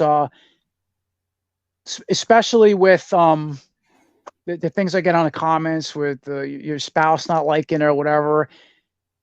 That's a big problem too, or money. There's always ways around everything, and with your spouse, if your spouse has a problem with it and you do have the money and you're really passionate about it, sit down and talk with them, because this hobby is really important to people. It really is today, and it's only growing. And yeah, just always think positive. Just that's all I can say through everything. We all have problems, and it really it saved my life, and it saved a lot of people's lives. And the biggest thing too is if you are collecting the way we are, put it out there, man. Make some YouTube videos or Facebook, or Instagram, and share it, because it helps bring more people like us into the community. Try to be positive about it, and just put yourself out there, just like I did. I was a nobody, still am, but but most of all, be honest. Just be honest and be passionate about what you do and collect. And don't ever. And the other thing too is, you can't be perturbed, or you're gonna have. You were saying this earlier too, AJ. You're gonna have people out there to attack you. For the most part, if you blend into the right community. And we're in this day and age again today, to where, like us, you just go on, you make a YouTube channel, Instagram, whatever. You're going to draw 99% of people that's going to be like you or interested in what you are. But you're going to get people that hate what you do, don't agree with it, think it's weird, just very negative, or they're just not nice people. Or maybe they are and they just don't like it. You can't take offense to that, because it's really easy to have that one person, especially on YouTube comments. I'll give it to that. And again, when you read some of the bigger channels, if you notice, don't even answer comments. They shut them off, or they just don't even read them. Or I answer everything. And going back to like a Spotify, like Joe Rogan, you ever like Joe Rogan podcast, a guy like Joe Rogan. I love Joe Rogan. He's awesome. But I remember a guy as big as he is, and he talks about everything and anything, saying, I never read my YouTube comments, because one day or something like that. He was saying, he goes, one day I started going through my Twitter and YouTube. He goes, oh my God, I want to kill myself. This Joe Rogan, he doesn't have to worry about anything. He's the alpha male of all alpha males and a millionaire. He doesn't care what you think, but he's a nice guy, and he's very honest and genuine, going back to like Howard Stern. That's what I like about him. And he says, I don't even read them comments, because I read a few of them. I couldn't even, it like almost shut him down.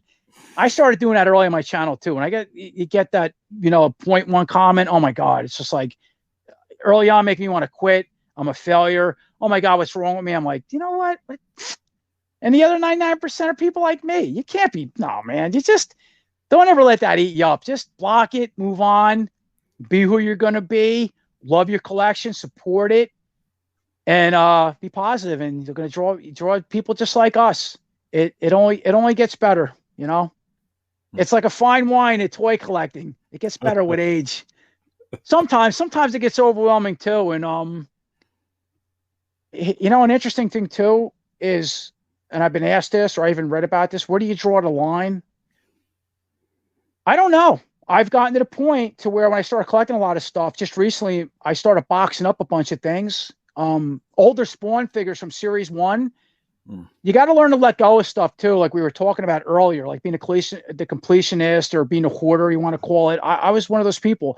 I had to start letting go of things, and you got to ask yourself, what doesn't have meaning to me anymore? If that thing's not my life anymore, is it going to bother me? And I slept on that, and I started thinking about a bunch of stuff. So just recently, my wife had 4 boxes of toys. Some things duplicates, some things, again, older figures that McFarlane did better ones of, like Spawn stuff, even Motu stuff. And we donated it all. We gave it to my neighbors, or you could sell on eBay. eBay's aggravating. I did that in the day. eBay used to be awesome to sell on. It's a great place to buy, but selling, because of the fees and this, I don't even want to deal with it. I don't have the energy. So I just give it away, give somebody else something cool.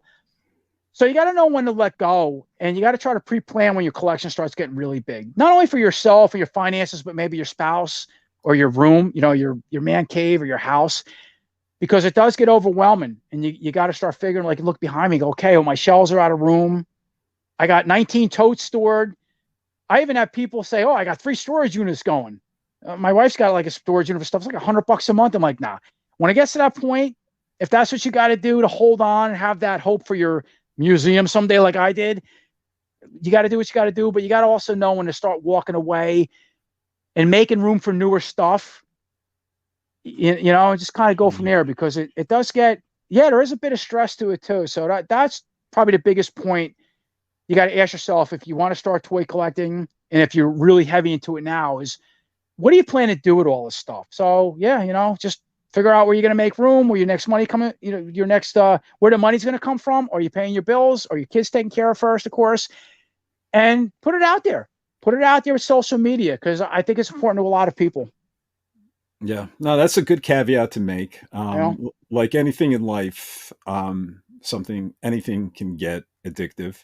Sure. So make sure whatever you can afford in your recreational budget for this or any other hobby, make sure you stay within that budget, and be sure not to neglect your friends and your loved ones. No, too. that too. Enhance your life with collecting. Yes. Don't replace it. Don't replace your life with collecting. You know what's interesting too, real quick, with my collection? It's not only is it a place to get away like I'm doing now, and when I come in here too, and I really stop to sit to look around, again, it's a museum. It's a whole other world, brings a purpose in my life. It's just makes me feel like a kid again, makes me breathe better, makes me feel better about my whole circumstance situation. But I don't really spend a lot of time out here.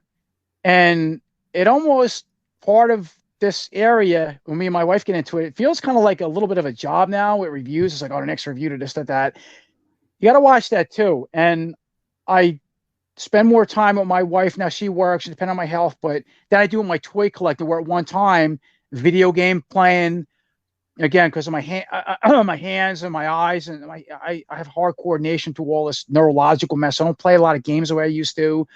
But when I did, there was a point in my life where I would spend a lot more time on my toys and my hobbies. And when I wasn't playing airsoft, and I wouldn't neglect my girlfriend. To be honest, my fiance at the time, I think it was part of us splitting up. I take full responsibility. I mean, she had her things too, but that's when I got big into toy collecting and spending too much money. And I neglected her, and I'm totally guilty for that. And that's what kind of led to the demise of that relationship.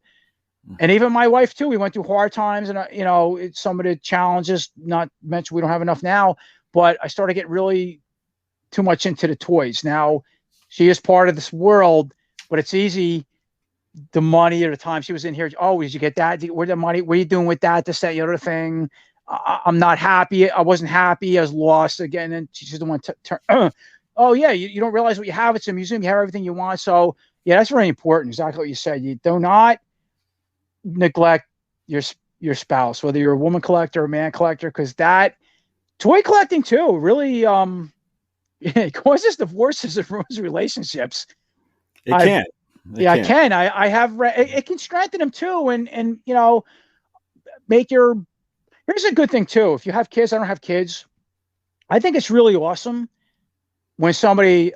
I'll give you an example, like the Motu Origins. Somebody comes to my channel and go, oh yeah, I love your reviews and your channel. I just bought that figure for me and my kid, something like that. I go, that is awesome, because the kids, first of all, have to support these lines at retail for it to be strong. And so does a cartoon. You need that for the marketing. A lot of people go, no, it's for the collectors. Collectors only about 18 to 20% of the retail market. It is not. It's all the kids. These driving brand, you need the kids to really drive these brands home, or to keep it going strong anyway, from what I know. But I think it's so awesome when a dad or a mom, especially I talk to mainly men, share it with their kids. And then and I have my neighbor is the same way. He has a Transformer collection. His wife's a little weary about his collection. She didn't like it at first. I'll give you an example. But he had a couple kids already, and he collects Transformers. He got some for himself, but a lot for his kids, and they bond with it. Now the wife's really cool with it. And then, of course, he works a lot, and they're able to separate that and spend time with the wife. So yeah, I heard her from all angles. Yeah, be careful with that, and everything's a balance. Indeed. All right, RJ. Well, I want to thank you for being on today, man. I really appreciate your honesty and your openness. Of course. About your hobby and your life. And I think there's a lot of people who can take a lot out of this, especially in regards to your positive outlook and your effort to stay that way, regardless of any of the challenges you are facing. So, yeah, absolutely. And I appreciate you having me on and taking the time to set this up, regardless of where you want to put this, or just hey, even if it's just between us, it's whether a few people see it or a lot of people see it, I think it's awesome. It was a little challenging at first for us to get together for obvious reasons. And yeah, if it wasn't this, or I had to postpone because my health went down the tubes again, or can't get the camera to work, or just I'm like, oh my God, maybe this is not meant to be. But no, this was a great experience, and I thank you for having me on. And just your professional mannerism through all this, and sharing some of your stories with me, let me talk, and listen to my bizarre moving around and going back and forth and repetitive actions. Again, the medications, I don't want to use that excuse, but it's true, where I get dry mouth and my brain goes a little wacky. I was a little nervous at this too, because of some of the issues I have, being it's almost like a live stream, even though you're going to edit this and then it's not, but it is in a way. Because normally, like I said, when I do reviews, I got to pace myself, do a lot of time. Sometimes I got to refilm myself, re-talking again because I slur, or I'll listen to myself in a review and I'll film something, I'll lay down, I'll go, I'll go, what did I just say? You don't realize, like, people like my reviews and think I do a professional thing. I'm like, I'm a mess. You got to see the retakes I got to do and go back and film another clip and then add it back in editing, or sometimes it's some medications I'm on. So I do the best I can, and I just try to be positive, and I be honest, and I am who I am. I don't try to fake it, I'm pretty messed up. I'm on a lot of medications, and I'm just an everyday toy collector, had a screwed up childhood, and I try to think positive I'm very passionate with the toy collection of stuff I get, and that's what I try to share with everybody, and that's what I do, and this is how I act. So I appreciate you having me on. I don't know what else to say. Probably said it a dozen times now, but no, this is great. I really it means a lot to me, and hopefully it means a lot to other people, just to tune in and listen and enjoy it.